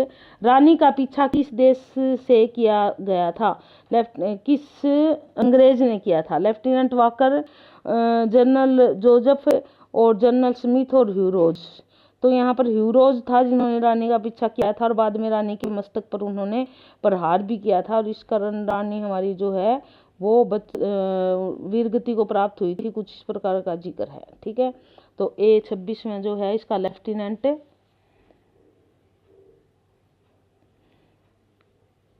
ह्यूरोज। रानी का पीछा किस अंग्रेज ने किया था? ह्यूरोज ने किया था। उसके बाद है रानी लक्ष्मीबाई कितने वर्ष की थी तब शहीद हुई थी? 23 वर्ष की मात्र अवस्था में वो शहीद हो गई थी। तो पीछे से आके वार किया था अंग्रेज ह्यूरोज ने, और उससे उनके सिर के 2 टुकड़े हो गए थे, और फिर वो वीरगति को प्राप्त हुई थी। और जब तक अंग्रेज वहाँ पे पहुँचे तब तक जो है रानी को संभालने वाले और आ गए थे। तो यहाँ पर रानी जो है वो 23 वर्ष की थी। 23 वर्ष की बहुत छोटी उम्र होती है, 23 वर्ष की। A option. उसके बाद रानी लक्ष्मीबाई की कवित्रियों ने मर्दानी क्यों कहा है? रानी लक्ष्मीबाई को कवित्रियां मर्दानी इसलिए कहती है कि रानी जो है वो वीर पुरुषों की भांति लड़ती थी, स्त्रियों का मुकाबला करती थी, और किसी के सामने भी वो डरती या घबराती नहीं थी। तो इसलिए उस रानी को रानी वीर पुरुष की भांति रही है, ऐसा कहते हैं लोग। अगला पाठ है हमारा 11वां पाठ, जो देखकर भी नहीं देखते। ये एक निबंध है और इसके लेखक का नाम है हेलन केलर। हेलन केलर ने ये पाठ जो है, इनका जन्म 1880 में अमेरिका में हुआ था। 1.5 वर्ष की थी तभी एक गंभीर बीमारी के कारण इनको देखने व सुनने की शक्ति समाप्त हो गई थी। काफ़ी प्रभावित करने वाला व्यक्तित्व है इनका, इसलिए हम इनको देख लेते हैं थोड़ा सा। परंतु इन्होंने हार नहीं मानी और अपनी दृढ़ इच्छा शक्ति एवं आत्मविश्वास के बल पर अपने नाम को इस प्रकार से अमर कर दिया कि उनका नाम घोर अंधकार में भी रोशनी देता है। कल्पना कीजिए कि जो व्यक्ति न तो सुन सकता न देख सकता है, फिर भी वह लिखना पढ़ना सीख लेता है। और इतने जोश के साथ उन्होंने दुनिया के सामने जो देखकर भी नहीं देखते कुछ इस प्रकार का निबंध लिखा कि किस प्रकार एक जो अपाहिज व्यक्ति होता है उसके जीवन में क्या होता है, दुनिया के बारे में वो क्या सोचता है। स्टोरी ऑफ लाइफ इंग्लिश में लिखा गया है ये, इसका हिंदी रूपांतरण किया गया है। तो देखते हैं हम क्या है इस पाठ में, जो देखकर भी नहीं देखते। इस पुस्तक का विभिन्न भाषाओं में अनुवाद, सैकड़ों पुस्तकें प्रकाशित हो चुकी है इस पे। अलग अलग देश की अलग अलग भाषाओं में इसका अनुवाद हो चुका है, और 10 पुस्तकें और सैकड़ों लेख प्रकाशित हुए हैं। दुनिया भर में घूम घूम कर अपने जैसे लोगों के और अधिकारों और विश्व शांति के लिए भी इन्होंने काम किया हेलन केलर ने। भारत भी आई थी और अपंगों के लिए विशेष प्रेरणा स्रोत रही और 1968 में इनकी मृत्यु हो गई थी। तो इस प्रकार इनका जीवन जो है वह काफ़ी संघर्ष भरा भी है और प्रेरणादायक भी है। तो जो देखकर भी नहीं देखते पाठ में क्या है, सबसे पहले तो हम देख लेते हैं। इसकी लेखिका का नाम तो आपने देख ही लिया, हेलन केलर है इसकी लेखिका का नाम, सी ऑप्शन रहेगा। हेलन केलर कहाँ की रहने वाली थी, इंपॉर्टेंट है ये बात, ध्यान देना। अमेरिका की रहने वाली थी, डी ऑप्शन रहेगा इसका। अमेरिका की रहने वाली थी, पूरी विश्व भर में घूमी है ये और काफ़ी सारी चीज़ें इन्होंने लोगों, अपाहिज लोगों के बारे में भी काफ़ी काम किया है। हेलन केलर का जन्म कब हुआ था? 1880 ईस्वी में हुआ था। यदि आप लो तो हमारे भी कई साहित्यकारों का जो है ना कहीं 1880 से जुड़ाव रहा है। हेलन केलर की मृत्यु कब हुई थी? 1968 में हुई थी। आप यूं मान के चलिए कि लगभग 88 वर्ष की उम्र में इनकी मृत्यु हो गई थी। उसके बाद अगला देख लीजिए। हेलन केलर की मित्र कहाँ की सैर करके लौटी थी? वो जंगल की सैर करके लौटी थी उनकी मित्र, ये आ जाएगा सी ऑप्शन, जंगल की सैर करके लौटी थी वो। उसके बाद अगला है हमारा प्रश्न, प्रकृति का जादू किसे कहा गया है? बहुत ही इंपॉर्टेंट प्रश्न है ये भी हमारा। प्रकृति की सुंदरता को ही प्रकृति का जादू कहा है। बिल्कुल, प्रकृति की सुंदरता ही उसका बहुत बड़ा जादू है, तो ये सुंदरता आ जाएगा, ये ऑप्शन रहेगा इसका। हेलन केलर प्रकृति की चीजों को कैसे पहचानती थी? वो छूकर सारी चीजों को देख, उसको ना तो सुनता था ना वो देख सकती थी, वो छूकर ही पहचान लेती थी कि किस तरह का होगा और महसूस करके बता देती थी। और वो उनकी बात बिल्कुल सही होती थी, उसमें कोई भी गलत नहीं होता था जो वो बताती थी। हेलन केलर ने जिंदगी की नियामत किसे बरता है? यानी कि नियामत का मतलब एक गिफ्ट यानी कि तोहफा होता है। दृष्टि को, जो आंखें होती हैं उनको, वैसे तो शरीर के प्रत्येक अंग ही एक नियामत है, लेकिन दृष्टि जो है वो जिंदगी की सबसे बड़ी नियामत मानती है हेलन केलर, क्योंकि दृष्टिहीन व्यक्ति को पता होता है कि दृष्टि का क्या महत्व है। दुनिया में प्रकृति के विविध दृश्य व रंग किन की संवेदना को नहीं छूते? जिनकी आंखें नहीं होती है उनके लिए तो सारे रंग एक ही तरह के, सारे दृश्य एक ही तरह के, इसलिए जिनकी आंखें नहीं होती उनको ये दृश्य व रंग उनको छू नहीं सकते, बी ऑप्शन आएगा। उसके बाद अगला देख लीजिए। लेखिका के अनुसार हम अपने जीवन को किसके द्वारा रंगीन बना सकते हैं? जीवन तो आंखों के द्वारा ही रंगीन बनता है। यदि आंखों से दिखेगा तभी तो रंगों का हम जायजा ले पाएंगे, अगर दिखेगा नहीं तो फिर तो हमारे लिए सब कुछ काला काला ही रह जाएगा। तो इसलिए रंगों का आनंद लेने के लिए, जिंदगी को रंगीन बनाने के लिए आंखें बहुत। संसार पुस्तक है पिता के पत्र पुत्री के नाम, आपने पहले भी कभी सुना होगा। जवाहरलाल नेहरू जी जब जेल में थे तो वो अपनी पुत्री यानी कि इंदिरा गांधी को पत्र लिखते थे, जिनको बाद में एक जगह संग्रहित किया गया है पिता के पत्र पुत्री के नाम से। और उसी में से ये एक पत्र है, पंडित जवाहरलाल नेहरू जी ने ये पत्र लिखा था। जन्म तो आपको पता ही है, भारत के पहले प्रधानमंत्री रहे हैं, तो इसलिए इनके बारे में ज़्यादा डिटेल लेखक के बारे में बताने की आवश्यकता नहीं पड़ेगी। और इनकी रचनाएं हैं उनको थोड़ा सा ध्यान से देख लीजिए। उनकी बेटी इंदिरा जब 10 वर्ष की थी तो नेहरू ने उन्हें अनेक चिट्ठियां लिखी थी और उन्हीं चिट्ठियों में उन्होंने दुनिया की, पृथ्वी की और बहुत सारे अपने अनुभव थे जो उन्होंने धीरे धीरे अपनी पुत्री को उन पत्रों के माध्यम से समझाया था। क्योंकि उनकी बेटी जो है वो हॉस्टल में पढ़ती थी और जवाहरलाल नेहरू जो थे वो अलग अलग जगह पे भी रहते थे, कई बार जेल भी गए आज़ादी से पहले। तो आगे देखते हैं हम पिता के पत्र, ये देखिए ये रहा यहाँ पे, पिता के पत्र पुत्री के नाम, इससे संकलित है। पाठ इसी से है, संसार पुस्तक है, उन्हीं में से लिया गया एक पत्र है। ये भी अपनी बेटी को उन्होंने संसार के बारे में बताते हुए कैसे बताया था कि संसार की संकल्पना कैसे कर सकते हैं। संसार पुस्तक का पाठक के लेखक का नाम क्या है? लेखक का नाम तो हम पहले जान ही चुके हैं, जवाहरलाल नेहरू या पंडित जवाहरलाल नेहरू। पंडित जवाहरलाल नेहरू का जन्म इलाहाबाद में हुआ था, इलाहाबाद के रहने वाले थे ये। नेहरू ने, पंडित जवाहरलाल नेहरू के पिता का नाम मोतीलाल नेहरू था। नेहरू ने यह पत्र किससे लिखा था? किसे लिखा था? अपनी बेटी इंदिरा को लिखा था उन्होंने पत्र, सी आ जाएगा। उनके बहुत सारे पत्र है उनकी बेटी के नाम। यह पत्र, जब यह पत्र लिखा था तब इंदिरा कहाँ पर रहती थी? इंदिरा जो है उस समय मसूरी में रहती थी, डी ऑप्शन आएगा मसूरी में। इस पत्र में नेहरू जी ने क्या उपदेश दिया है या क्या संदेश दिया है या क्या लिखा है इस पत्र में? उन्होंने संसार के बारे में अपनी बेटी को बताया है और संकल्पना भी की है कि संसार को हम कैसे देख सकते हैं। तो इसका ऑप्शन बी रहेगा, संसार के विषय में जानो, ये बताया है कि किस प्रकार तुम संसार को जान पाओगी।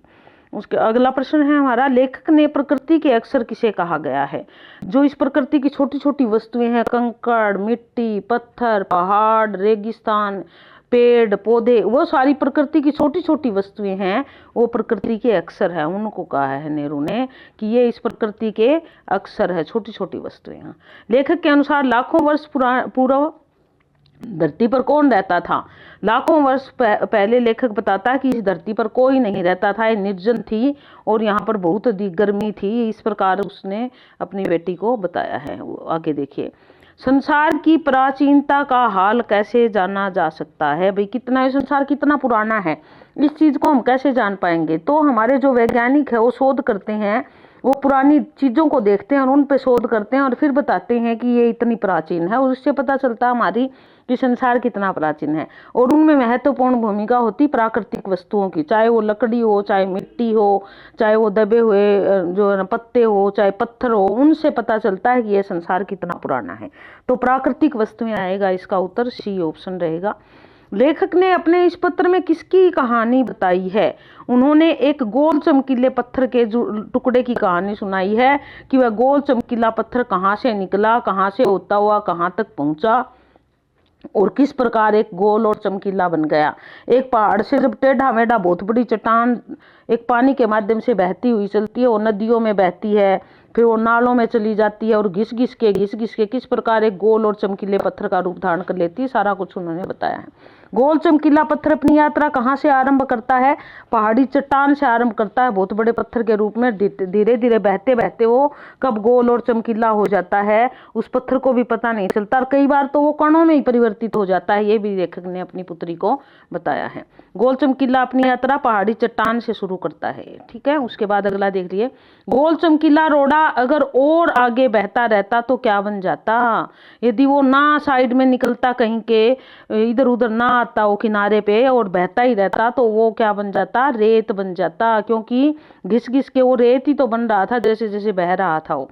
नेहरू जी द्वारा इंदिरा को लिखे पत्र किस पुस्तक में संकलित है? पिता के पत्र पुत्री के नाम, इस नाम से एक पुस्तक है जिसमें सारे पत्र संकलित किए गए हैं। उसके बाद अगला अगला पाठ देख लीजिए, मैं सबसे छोटी हूँ। बड़ी अच्छी कविता है सुमित्रानंद पंत की। प्रकृति के कवि कहा जाता है जिनको, सुकुमार कवि कहा जाता है इनको।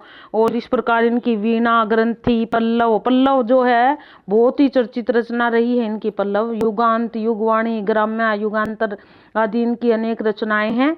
और ये हमने पंत को पहले भी पढ़ लिया, 2-3 बार पढ़ लिया पंत को, तो इसलिए पंत पे ज्यादा समय ना दे के हम सीधे पाठ पे आते हैं।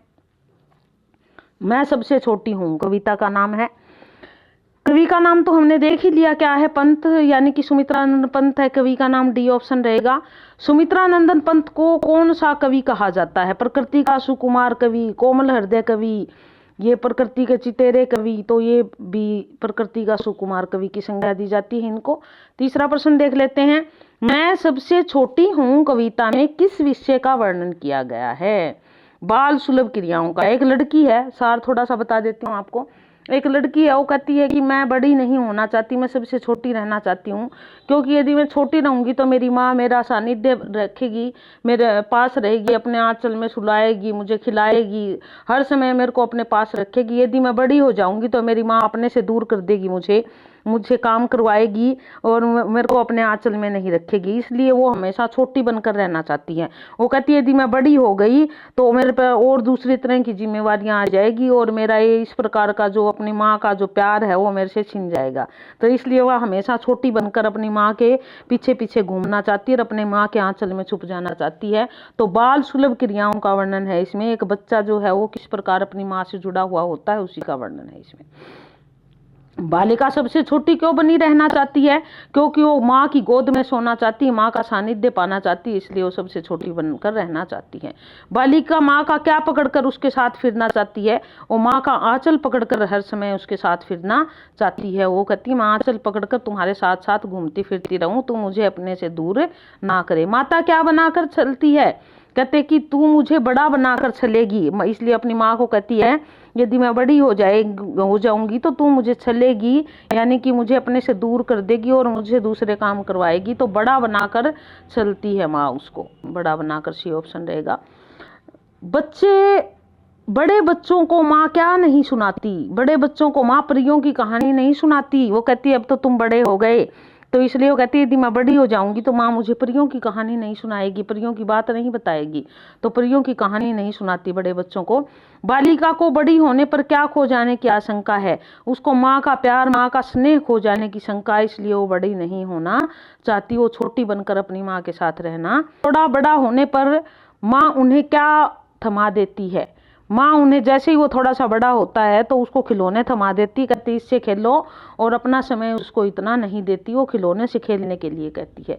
कवि ने कविता में चंद्रोदय की कल्पना क्यों की है? चांद बच्चों को बहुत ही प्रिय है, इसलिए वो चंद्रोदय की कल्पना करता है। तो इसलिए चांद बच्चों को बहुत प्रिय होता है। ये चंदा मामा दूर की कहानी भी तो सुनाती है ना माँ चांद की बच्चे को। देख लीजिए, बहुत ही इंपॉर्टेंट पार्ट है अगला हमारा लोकगीत। लोकगीत यानी कि जो लोक संस्कृति को दर्शाने वाले गीत है। भगवती शरण उपाध्याय इसके लेखक है। और लेखक का यदि हम बात करें तो इनका जन्म भी उत्तर प्रदेश में ही हुआ है। और इनकी रचनाएं हैं ठूठा आम, पहले पुराना सिलेबस जो था सागर की लहरें, ठूठा आम, ये पुराने +2 के सिलेबस में थी, अब तो चेंज हो चुका है। सागर की लहरें और गंगा गोदावरी आदि प्रमुख रचनाएं हैं इनकी। तो इस प्रकार इनका जो है वो आंचलिक शब्दों का प्रयोग ज़्यादा मिलता है इनके काव्य में या लेख में। देख लेते हैं प्रस्तुत पाठ क्या है, लोकगीत। अब लोकगीत की मैं एक बार तो आपको थोड़ा सा सार संक्षेपण कर देती हूँ। लोकगीत है क्या? लोकगीत जो हमारी भारत इतना बड़ा देश है, विभिन्न संस्कृति के लोग रहते हैं, विभिन्न अलग अलग संस्कृति के, तो उनकी जो स्थानीय रिवाज होते हैं, जो उनके गीत गान होते हैं, वो उनमें टपकते हैं वो रिवाज। चाहे आप हरियाणा का ले लो, पंजाब का ले लो, उत्तर प्रदेश का, वहाँ की स्थानीय संस्कृति उनके गीतों में दिखती है, वही लोकगीत होते हैं। तो उन्हीं लोकगीतों का जिक्र है इस पाठ में। लोकगीत निबंध के लेखक का नाम क्या है? भगवत शरण उपाध्याय, बी ऑप्शन रहेगा, भगवत शरण उपाध्याय है। लोकगीत किसे कहते हैं? जो गांव या नगर की जनता के गीत हो, जो स्थानीय लोगों के गीत हो, जिन गीतों में वहाँ की संस्कृति की झलक मिलती हो, उनको हम क्या कहते हैं? लोकगीत कहते हैं। लोकगीत कब गाए जाते हैं? तीज त्योहारों पर, शादी विवाह के अवसरों पर गाए जाते हैं। विवाह के अवसर पर भी गाए जाते हैं, तीज त्योहारों पर भी गाए जाते हैं, दोनों जगह गाए जाते हैं। तो ऑप्शन इसमें सी भी दे रखा है और बी भी दे रखा है। तो पाठ में ज्यादातर तीज त्योहारों का जिक्र है, तो बी ऑप्शन को ले लेंगे हम। वैसे ये ऑप्शन भी रहेगा यहाँ पे, विवाह के अवसर पर भी लोकगीत गाए जाते हैं। उसके बाद अगला देख लीजिए, लोकगीतों के रचयिता कौन है? लोकगीतों के रचयिता गांव के लोग हैं, फिल्म निर्माता, दर्शन शास्त्री, ये तो है नहीं, गांव और नगर के लोग हैं। ज्यादातर लोक संस्कृति का जिक्र जो है वो कहाँ होता है? गाँव में होता है। तो गाँव के लोग स्थानीय लोग ही रच देते हैं लोकगीत। तो लोकगीतों को किसके सामने हीन समझा जाता है? शास्त्रीय संगीत के सामने हीन समझा जाता है, क्योंकि शास्त्रीय संगीत जो है वो कहते हैं कि यह संगीत का प्रगाढ़ रूप है, और लोकगीत तो इसके सामने हीन है। तो बी आएगा। कहाँ के लोकगीत बड़े समूह में गाए जाते हैं? संथाली जो आदिवासी जातियां हैं, बड़े बड़े समूह बनाकर अपने लोकगीतों को गाते हैं। तो संथाली आदिवासी जातियां बड़े बड़े समूह में, 2 समूह बन जाते हैं, महिलाओं के और पुरुषों के, और उसमें वो गीत गाते हैं। बादल नामक लोकगीत फिर किस प्रदेश में गाया जाता है? बंगाल में गाया जाता है। बादल नामक लोकगीत, सी ऑप्शन रहेगा इसका। उत्तर प्रदेश के पूर्वी भाग में कौन सा लोकगीत प्रसिद्ध है? कजरी, रागनी, मुंडा और भतियाली। कजरी गीत जो है उत्तर प्रदेश के पूर्वी भाग में कजरी गाई जाती है। बहुत ही रोचक गीत है ये, और बहुत ही वहाँ पे पॉपुलर भी है। लोकगीतों का संबंध किस जीवन से होता है? जो लोगों के रोजमर्रा के जीवन है उसी से होता है लोकगीतों का संबंध, सी ऑप्शन रहेगा इसका। उसके बाद 10वां प्रश्न, लोकगीतों की भाषा कौन सी होनी चाहिए? लोकगीतों की भाषा, स्थानीय बोली में लोकगीत बनते हैं, जो वहाँ स्थानीय भाषा, जैसे मान लो हरियाणवी में गीत गाने हरियाणवी में बनेंगे, पंजाब की लोक संस्कृति के पंजाबी में बनेंगे, उत्तर प्रदेश की गढ़वाली आ जाएगी, भोजपुरी आ जाएगी, अवधी आ जाएगी, ब्रज भाषा आ जाएगी। जहाँ जहाँ जैसी भी बोली भाषा है उसी में लोकगीत बन जाते हैं। भोजपुरी के प्रसिद्ध लोकगीत का नाम क्या है? विदेशिया गीत है भोजपुरी का, जो बहुत ही प्रसिद्ध है विदेशिया गीत। विदेशिया लोकगीत का प्रमुख रस क्या है? विरह है, क्योंकि पति विदेश में चला गया है और उसकी पत्नी जो है वो विदेशिया गीत गाती है, तो विरह है उसमें लिखा गया है भाव में वो। बुंदेलखंडी लोक भाषा का प्रसिद्ध लोकगीत कौन सा है? आला और उदल की कहानी है बुंदेलखंड में, और वो आला लोकगीत जो है वो सबसे प्रमुख है। तो आला की कहानी सारी उस लोकगीत के माध्यम से गाई जाती, बहुत लंबा गीत है। आगे है, जोनार लोकगीत किस अवसर पर गाया जाता है? विवाह के अवसर पर जोनार लोकगीत गाया जाता है। विवाह जब होता है तब ये गीत गाए जाते हैं। नारियों द्वारा गाए जाने वाले गीतों की प्रमुख विशेषता क्या होती है? वो कई औरतें इकट्ठी होके एक साथ गाती है, समूह में गाए जाते हैं वो लोकगीत, यानी कि इकट्ठी होकर गाती है, चाहे वो शादी विवाह के अवसर हो, चाहे वो तीज त्योहारों के अवसर हो, तो लोग औरतें बहुत सारी इकट्ठी होकर गाती है। गुजरात के प्रसिद्ध लोकगीत का नाम गरबा है, जो नवरात्रों के दिनों में खास तौर पे गाया जाता है, गरबासी। विद्यापति किस लोक भाषा के लोक कवि थे? मैथिल भाषा के लोक कवि थे। मैथिल कोकिल भी इसलिए उनको कहा जाता है विद्यापति जी को। उसके बाद अगला देख लीजिए, अगला पाठ है हमारा नौकर, और ये पाठ अनु बंदोपाध्याय का है। ये नौकर जो है, कौन नौकर है देख लेते हैं हम, क्या है। लेखिका की दृष्टि में, बंदोपाध्याय की दृष्टि में गांधी जी केवल राष्ट्रपिता और स्वाधीनता के निर्माता ही नहीं थे, बल्कि अपने जीवन का हर प्रसंग सीख देने वाला होता था। इस प्रकार उन्होंने महात्मा गांधी जी के संबंध में निबंध लिखा है कि महात्मा गांधी स्वयं दूसरों से काम किस प्रकार करवा लेते थे। मैं इससे पहले कि आगे बढ़ूं, एक बार पाठ की मोटी मोटी बात बता देती हूँ। नौकर है क्या? कुछ बच्चे ऐसे होते थे, वहाँ पढ़े लिखे होते थे, उनके पास आते थे और वो सोचते थे हम पढ़े लिखे हैं तो गांधी जी हमें बहुत अच्छा काम देंगे। गांधी जी को आश्रम में किसी और से काम करवाना होता था तो वो खुद ही काम करने लग जाते थे, उनको देख के दूसरे भी कर देते थे। एक दो बार वो बार यात्रा पे गए और एक जगह का उन्होंने, गांधी जी ने बताया है कि वो उनको खाने पे आमंत्रित किया गया, और जब वो वहाँ गए तो वहाँ जाके भी वो काम करवाने लग गए उनको। तो इस प्रकार उनकी खुद की आदत थी। एक बार दो तीन पढ़े लिखे लोग उनके पास आए और कहने लगे कि हमें कोई हमारे लायक काम दो। वो तो सोच रहे थे कोई अच्छा पढ़ा लिखने का देंगे। गांधी जी उसमें गेहूं बिन रहे थे और उनको भी उन्होंने दे दिया कि तुम भी गेहूं बिनो। अब उनके लिए तो एक उनको यूं लगाए तो हमारी बेइज्जती सी होगी, लेकिन फिर भी वो उनका जो है ना कहना टाल नहीं पाए और उन्होंने 1 घंटे तक लगभग गेहूं बिने, और उसके बाद फिर वो दूसरे काम का बहाना बना के वहाँ से निकल गए थे। तो गांधी जी खुद काम करने लग जाते थे। वो रसोई घर में जाकर देखते थे कोई काम करने वाला है तो मैं कर लूँ, वो सारी तरह के काम कर लेते थे, हिसाब किताब भी करते थे वो आश्रम का। तो इस प्रकार उनका गांधी जी का के बारे में है निबंध। आश्रम में महात्मा गांधी कौन से काम करते थे? नौकरों के जो काम अक्सर नौकर करते हैं वो काम वो करने लग जाते थे। उनको ये नहीं था कि भाई ये नौकरों के काम है मैं क्यों करूँ, नहीं, वो बड़े चाव से सारे काम करते थे और उनको देख के दूसरे लोग भी करने लग जाते थे। महात्मा गांधी प्रतिदिन प्रातःकाल कौन सा काम करते थे? वो सुबह उठते थे और वो आटा पीसने का काम करते थे। सी ऑप्शन है ये इसका। गांधी जी कैसी मेहनत करने में शर्म नहीं करते थे? वो शारीरिक रूप से किसी प्रकार की भी मेहनत हो, कोई भी काम उनको करना पड़े, उनको कोई शर्म नहीं थी। महात्मा गांधी ने विद्यार्थियों से कौन सा काम करने को कहा? गेहूं बिनने को। अभी भी मैंने बताया जो पढ़े लिखे लोग आए थे, 2 बच्चे उनके पास हैं, वो सूटिड बुटिड, वो उनको गेहूं बिनने के लिए उनको गांधी जी ने कह दिया था। सी ऑप्शन रहेगा इसका। उसके बाद अगला है, महात्मा गांधी को सब्जी व फलों के किस गुण का विशेष ज्ञान था? उनको ये पता था कौन सी सब्जी में कितनी पौष्टिकता है, कौन सा फल कितना पौष्टिक है, इस बात का वो फल और सब्जियों में विशेष ध्यान रखते थे। आश्रम में भोजन कौन परोसता था? आश्रम में भोजन महात्मा गांधी परोसते थे, अपने हाथों से भोजन परोसते थे वो सबको। आश्रम का प्रमुख नियम क्या था? अपने बर्तन स्वयं साफ करें। ये नहीं कि इकट्ठे कर दिए एक जगह, एक जना साफ करेगा। जो खाना खाता था वही अपने बर्तन साफ करके आता था। ये नियम था आश्रम का और ये गांधी जी ने चलाया था। श्रमदान करवाते थे, वो करते भी थे और करवाते भी थे। उसके बाद अगला है हमारा, रसोई के बड़े बड़े पतीले कौन साफ करता था? जो बड़े बड़े पतीले होते थे जिसको मांजने वाले भी हाथ खड़े कर जाते थे, वो गांधी जी स्वयं किया करते थे। सी ऑप्शन है। अफ्रीका की जेल में कैदियों को भोजन कौन परोसता था? अमेरिका की जेल में भी कैदियों को भोजन परोसने का कार्य महात्मा गांधी को मिला था। गांधी जी में कौन सी अद्भुत क्षमता थी? शारीरिक काम करने की बहुत बड़ी क्षमता थी। वो भले ही दुबले पतले थे लेकिन शारीरिक काम की बहुत पावर थी उनमें, बड़ी क्षमता थी। वो सारे काम बड़ी चुस्ती के साथ करते थे। महात्मा गांधी के मतानुसार नौकरों को कैसा सम्मान देना चाहिए? वो कहता है नौकर भी तो तुम्हारा ही काम कर रहा है, तो इससे तुम ऐसा व्यवहार मत करो कि ये अपने छोटा समझने लगे। ये भाई जैसा ही होता है, नौकर भी तो एक भाई जैसा व्यवहार करना चाहिए उसके।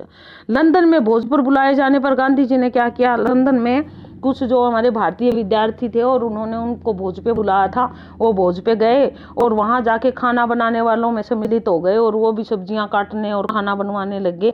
तो सी ऑप्शन रहेगा इसका। उसके बाद अगला है, आश्रम में काम करवाने का कौन सा तरीका गांधी जी ने अपनाया? वे स्वयं पहले काम करते थे और उनको देख के दूसरे भी करने लग जाते थे, स्वयं काम करते थे। गांधी जी ने किसके बच्चे का भी दूध पीना छुड़वाया था? मिसेज पोलक थी और वो कहने लगी कि बच्चा दूध पीना नहीं छोड़ता, मैं तो काफ़ी कोशिश कर चुकी हूँ। तो गांधी जी बोले कोशिश करने के बाद तो ऐसी बात नहीं है कि सफलता ना मिले। तो फिर वो कहती नहीं मिली, तो उन्होंने कहा कि मेरे पास छोड़ो, मैं छुड़वाता हूँ इसका दूध। और वो गांधी जी के पास अपना बच्चा उन्होंने छोड़ दिया और गांधी जी ने उसको अपने पास सुलाया, उसको दूध पिलाया दूसरा, और इस प्रकार उसका दूध छुड़वा दिया और उस बच्चे ने दूध छोड़ दिया। ईश्वर आपको इसका पूरा फल देगा, ये शब्द गांधी जी ने किसको कहे थे? एक भारतीय परिवार के नौकरों को कहे थे, क्योंकि वो नौकरों का इतना आदर नहीं करते थे। तो गांधी जी ने उनकी कर्मठता को देखकर कहा था कि ईश्वर आपको इसका फल देगा, आप निराश मत होइए। उसके बाद अगला है कि नोआखाली पद यात्रा में गांधी जी ने अपने शिविर में कितने आदमियों को अपने साथ चलने की आज्ञा दी थी? बहुत ही इंपॉर्टेंट प्रश्न है। 2 आदमियों को सिर्फ अपने साथ चलने की आज्ञा दी थी उन्होंने, उत्तर रहेगा 2। ठीक है। उसके बाद अगला देख लीजिए, अगला पाठ है हमारा वन के मार्ग में। कविता है ये तुलसीदास जी की, कि राम जब वन में जाते हैं, सीता जी जब घर से निकलती है, जिसके बड़े कोमल पैर थे, जो कभी बिस्तर से नीचे पैर भी नहीं रखती थी, और वो किस प्रकार जंगल में चलती है और जंगल उनको किस प्रकार का लगता है। तुलसीदास जी के बारे में मैंने बहुत बता रखा है, तो वो आप पिछली 9th से 12th तक की वीडियो देखें, उसमें आपको तुलसीदास जी का पूरा वर्णन और इनकी रचनाएं कितनी प्रमाणिक है, टोटल कितनी रचनाएं उपलब्ध होती है, वो सारा कुछ हमने वहाँ जिक्र कर रखा है। वन के मार्ग में कविता के रचयिता कौन है? तुलसीदास जी है, यानी कि डी ऑप्शन है। तो ये तो कोई बड़ी बात। वन के लिए किसकी वधू निकली थी? इससे पहले मैं आगे बढ़ूं, वही बात है कि आप चैनल को कृपया करके सब्सक्राइब अवश्य कर दें और साथ साथ बेल आइकॉन पे भी जाके उसको दबाना मत भूले और नोटिफिकेशन को ऑन करना भी मत भूले। भी बीच बीच में याद दिलाना पड़ता है, क्या करें, और थोड़ी सी बातें करने का भी मन कर जाता है। चल रहे हैं हम बड़े तीव्र गति से, तो देखिए करते रहिए, लगे रहिए। अब ये जो 2 दिन है ना आपके लिए, ये यूं लगा लीजिए अंतिम परिणाम को बदलने वाले। सारी चीज जितनी भी अभी तक करी है उसको सारी को दोहरा दो, जितना भी समय निकाल सकते हो निकालो। वन के लिए किसकी वधू निकली थी? श्री राम की वधू निकली थी वन के लिए, तो यानी कि सीता श्री राम की पत्नी थी। सीता के माथे पर किसकी बूंदें छलकने लगी? जैसे ही निकली बाहर तो पसीने की बूंद उनके माथे पर छलकने लगी थी। उसके बाद अगला देख लीजिए, क्या है अगला प्रश्न हमारा, किसकी आंखों में आंसू बहने लगे थे? जब सीता की इस प्रकार स्थिति देखी तो राम की आंखों में आंसू बहने लगे। जल लाने के लिए कौन गया था? लक्ष्मण गया था जल लाने के। जब सीता को प्यास लगी, माथे पे पसीने की बूंद आ गई, तो सीता जो है वो पानी पीने के लिए यूं सोची कि कहीं से पानी मिल जाए। तो लक्ष्मण ने कहा मैं ढूंढ के लाता हूँ, और पानी लाने के लिए चला गया। जब लक्ष्मण पानी लाने के लिए गया तो थोड़ी देर के लिए वो विश्राम करने बैठ गए, और देर तक बैठकर क्या करते रहे? पाँव के कांटे निकालने का नाटक करते रहे। यानी कि राम ने ना सीता के पाँव देखे और उसके कांटे निकालने का नाटक करते रहे। ठीक है। उसके बाद अगला है, परण कुटी कहाँ बनाएंगे? ये शब्द किसने कहे? अब सीता थक गई थी चलते चलते, और उसने कहा क्या हम चलते ही रहेंगे क्या? क्या हम कहीं परण कुटी भी बनाएंगे जहाँ हमें विश्राम मिल जाए? तो ये वचन किसके थे? सीता के थे। यह कविता किस ग्रंथ से ली गई है? ये कवितावली से ली गई है। दोहावली, कवितावली तुलसीदास जी की रचनाएं हैं, यह कवितावली का अंश है। उसके बाद अगला देख लीजिए, अगला है सांस सांस में बांस निबंध हमारा, और इसके लेखक जो है वो अलेक्स एम जॉर्ज है, और बांस का जिक्र है। जैसे हमारे पूर्वी भारत में बांस है बहुत, सांस सांस में बांस बसी हुई है, उसी का जिक्र है यहाँ पे। अगर लेखक की बात करें, लेखक का नाम जो है वो अलेक्स एम जॉर्ज है। किसके बड़े बड़े करतब दिखाए थे? किसने बड़े बड़े बड़े करतब दिखाए थे? ऑप्शन 1 चंगकी चंगलबा, रजत बटोरिया, चंगेज खां और महमूद खां। तो ऑप्शन 1 रहेगा इसका हमारा 1। चंगकी चंगलबा कौन था? वह एक जादूगर था, जादू दिखाता था। सी ऑप्शन रहेगा इसका। उसके बाद अगला देख लिए, चंगकी चंगलबा की कब्र से क्या निकला था? उनकी कब्र से टोकरियों के डिजाइन निकले, बड़ी सुंदर सुंदर टोकरियां बनी हुई थी, उसके डिजाइन निकले थे। तो ऑप्शन डी रहेगा, टोकरियों के डिजाइन। भारत के किस भाग में बांस अधिक पाया जाता है? उत्तर पूर्व भाग में, पूर्वोत्तर भारत, उत्तर और पूर्व भाग में जो है हमारा, वहाँ सबसे ज्यादा बांस पाया जाता है। बांस की टोकरियां, इतने इतने सुंदर सुंदर डिजाइन की चीजें बनती है बांस की। आगे देखिए, नागालैंड भारत के किस भाग में स्थित है? नागालैंड भारत के उत्तर पूर्व भाग में स्थित है, यानी कि ऊपर की तरफ, और पूर्वोत्तर भारत में स्थित है नागालैंड। असम में जाल जकाई का प्रयोग किस काम के लिए किया जाता है? जाल जकाई मछली पकड़ने का कार्य करता है। जाल जकाई बनाया जाता है मछली पकड़ने के लिए। कितनी आयु के बांस को काटा जाता है? 1 से 3 वर्ष की आयु के बांस को काटा जाता है। 1 वर्ष का, 3 वर्ष का तो बहुत अधिक परिपक्व हो जाता है। 2 वर्ष में, 2.5 में, 3 में काट लेते हैं उसको। डी ऑप्शन रहेगा। 1 से 3, 1 का होने के बाद वो काटने लायक हो जाता है, फिर उसको कितना ही ज्यादा बढ़ा लो वो उतना ही ज्यादा परिपक्व होता चला जाता है। चीरने के लिए कैसी बांसों को चुना जाता है? बांस चीर चीर के, अभी देखिए हाल ही में आपने देखा होगा तो अभी कुरुक्षेत्र में ब्रह्म सरोवर पर बांस की चीजों की कई डेकोरेटेड चीजें थी, तो वो बनाई, बड़ी सुंदर सुंदर चीजें बनती है बांस को चीर चीर के। चीरने, जिसकी गांठें दूर दूर हो, यानी कि बड़ी बड़ी पोरियां हो ना जिसमें, उनको चीरने के लिए, क्योंकि गांठ थोड़ा व्यवधान डालती है, तो सी ऑप्शन रहेगा 9 में का हमारा। प्रश्न नंबर 9 ऑप्शन सी, जिसकी गांठें दूर दूर हो। खपचियां चीरना कौन सा काम होता है? जो पतली पतली जो है एक खपची सी निकाली जाती है, उस काम को उस्तादी, वो सबके बस का नहीं है, वो पतली पतली चीरना, नहीं तो बीच में टूट जाती है, वो भी एक बहुत बड़ा जो है ना उस्तादी का काम होता है। खपचियों को चिकना किसकी सहायता से किया जाता है? दाव की सहायता से चिकना किया जाता है। जैसे सोने पर सुहागा डाल के उसको चमकाया जाता है, इसी तरह उन खपचियों को भी दाव से घिस घिस के जो है उनको चिकना बनाया जाता है। उसके बाद अगला देख लीजिए, कैसी खपचियों को अच्छा माना जाता है? जो खपचियां पतली हो और लंबी हो, उनको, पतली खपचियों को और लंबी खपचियों को अच्छा माना जाता है। ए ऑप्शन रहेगा। शंकु का ऊपरी हिस्सा कैसा होता है? शंकु का ऊपरी हिस्सा जो होता है वो अंडाकार होता है। सी ऑप्शन रहेगा। उसके बाद अगला प्रश्न देख लीजिए क्या है। अगला पाठ है हमारा 18वां पाठ, संत शिरोमणि। और राम सजन पांडे जो है वो इसके लेखक है। संत शिरोमणि हिंदी साहित्य के किस काल के कवि है? भक्तिकालीन कवि है संत शिरोमणि। रविदास जी का जिक्र है, वो भक्तिकालीन कवि है। निर्गुण का धारा के कवि रहे हैं वो, भक्तिकालीन। ठीक है। संत रविदास की जयंती कब मनाई जाती है? माघ मास की पूर्णिमा को मनाई जाती है। अगले महीने आएगी उनकी जयंती, माघ मास की पूर्णिमा को। अभी पोष शुरू हो जाएगा कल से, और फिर माघ की जो पूर्णिमा है उसको आती है। रविदास किस काव्य धारा के कवि थे? निर्गुण भक्ति काव्य धारा के कवि थे वो। निर्गुण भक्ति काव्य धारा, जैसे हमारी काव्य धारा थी निर्गुण और सगुण, ये भक्ति काल की वीडियो अगर आपने देखी होगी तो बड़े विस्तार पूर्वक मैंने उसमें समझाया हुआ है। रविदास किसके गुरु भाई थे? कबीर के गुरु भाई थे रविदास। रामानंद जी के 12 शिष्य थे, उनमें से कबीर भी थे और रविदास जी भी थे। रविदास के साहित्य संग्रह का नाम क्या है? रैदास की बानी उनके साहित्य संग्रह का नाम है, रैदास की बानी। और रविदास के जो है ना कुछ पद, उसमें हमारा सिखों का जो गुरु ग्रंथ साहिब है उसमें भी संग्रहित है रविदास जी की कुछ वाणियां, जिसपे रैदास लिखा हुआ है। रविदास के ने कहाँ से ज्ञान प्राप्त किया था? ईश्वर भक्ति की पाठशाला से उन्होंने ज्ञान प्राप्त किया।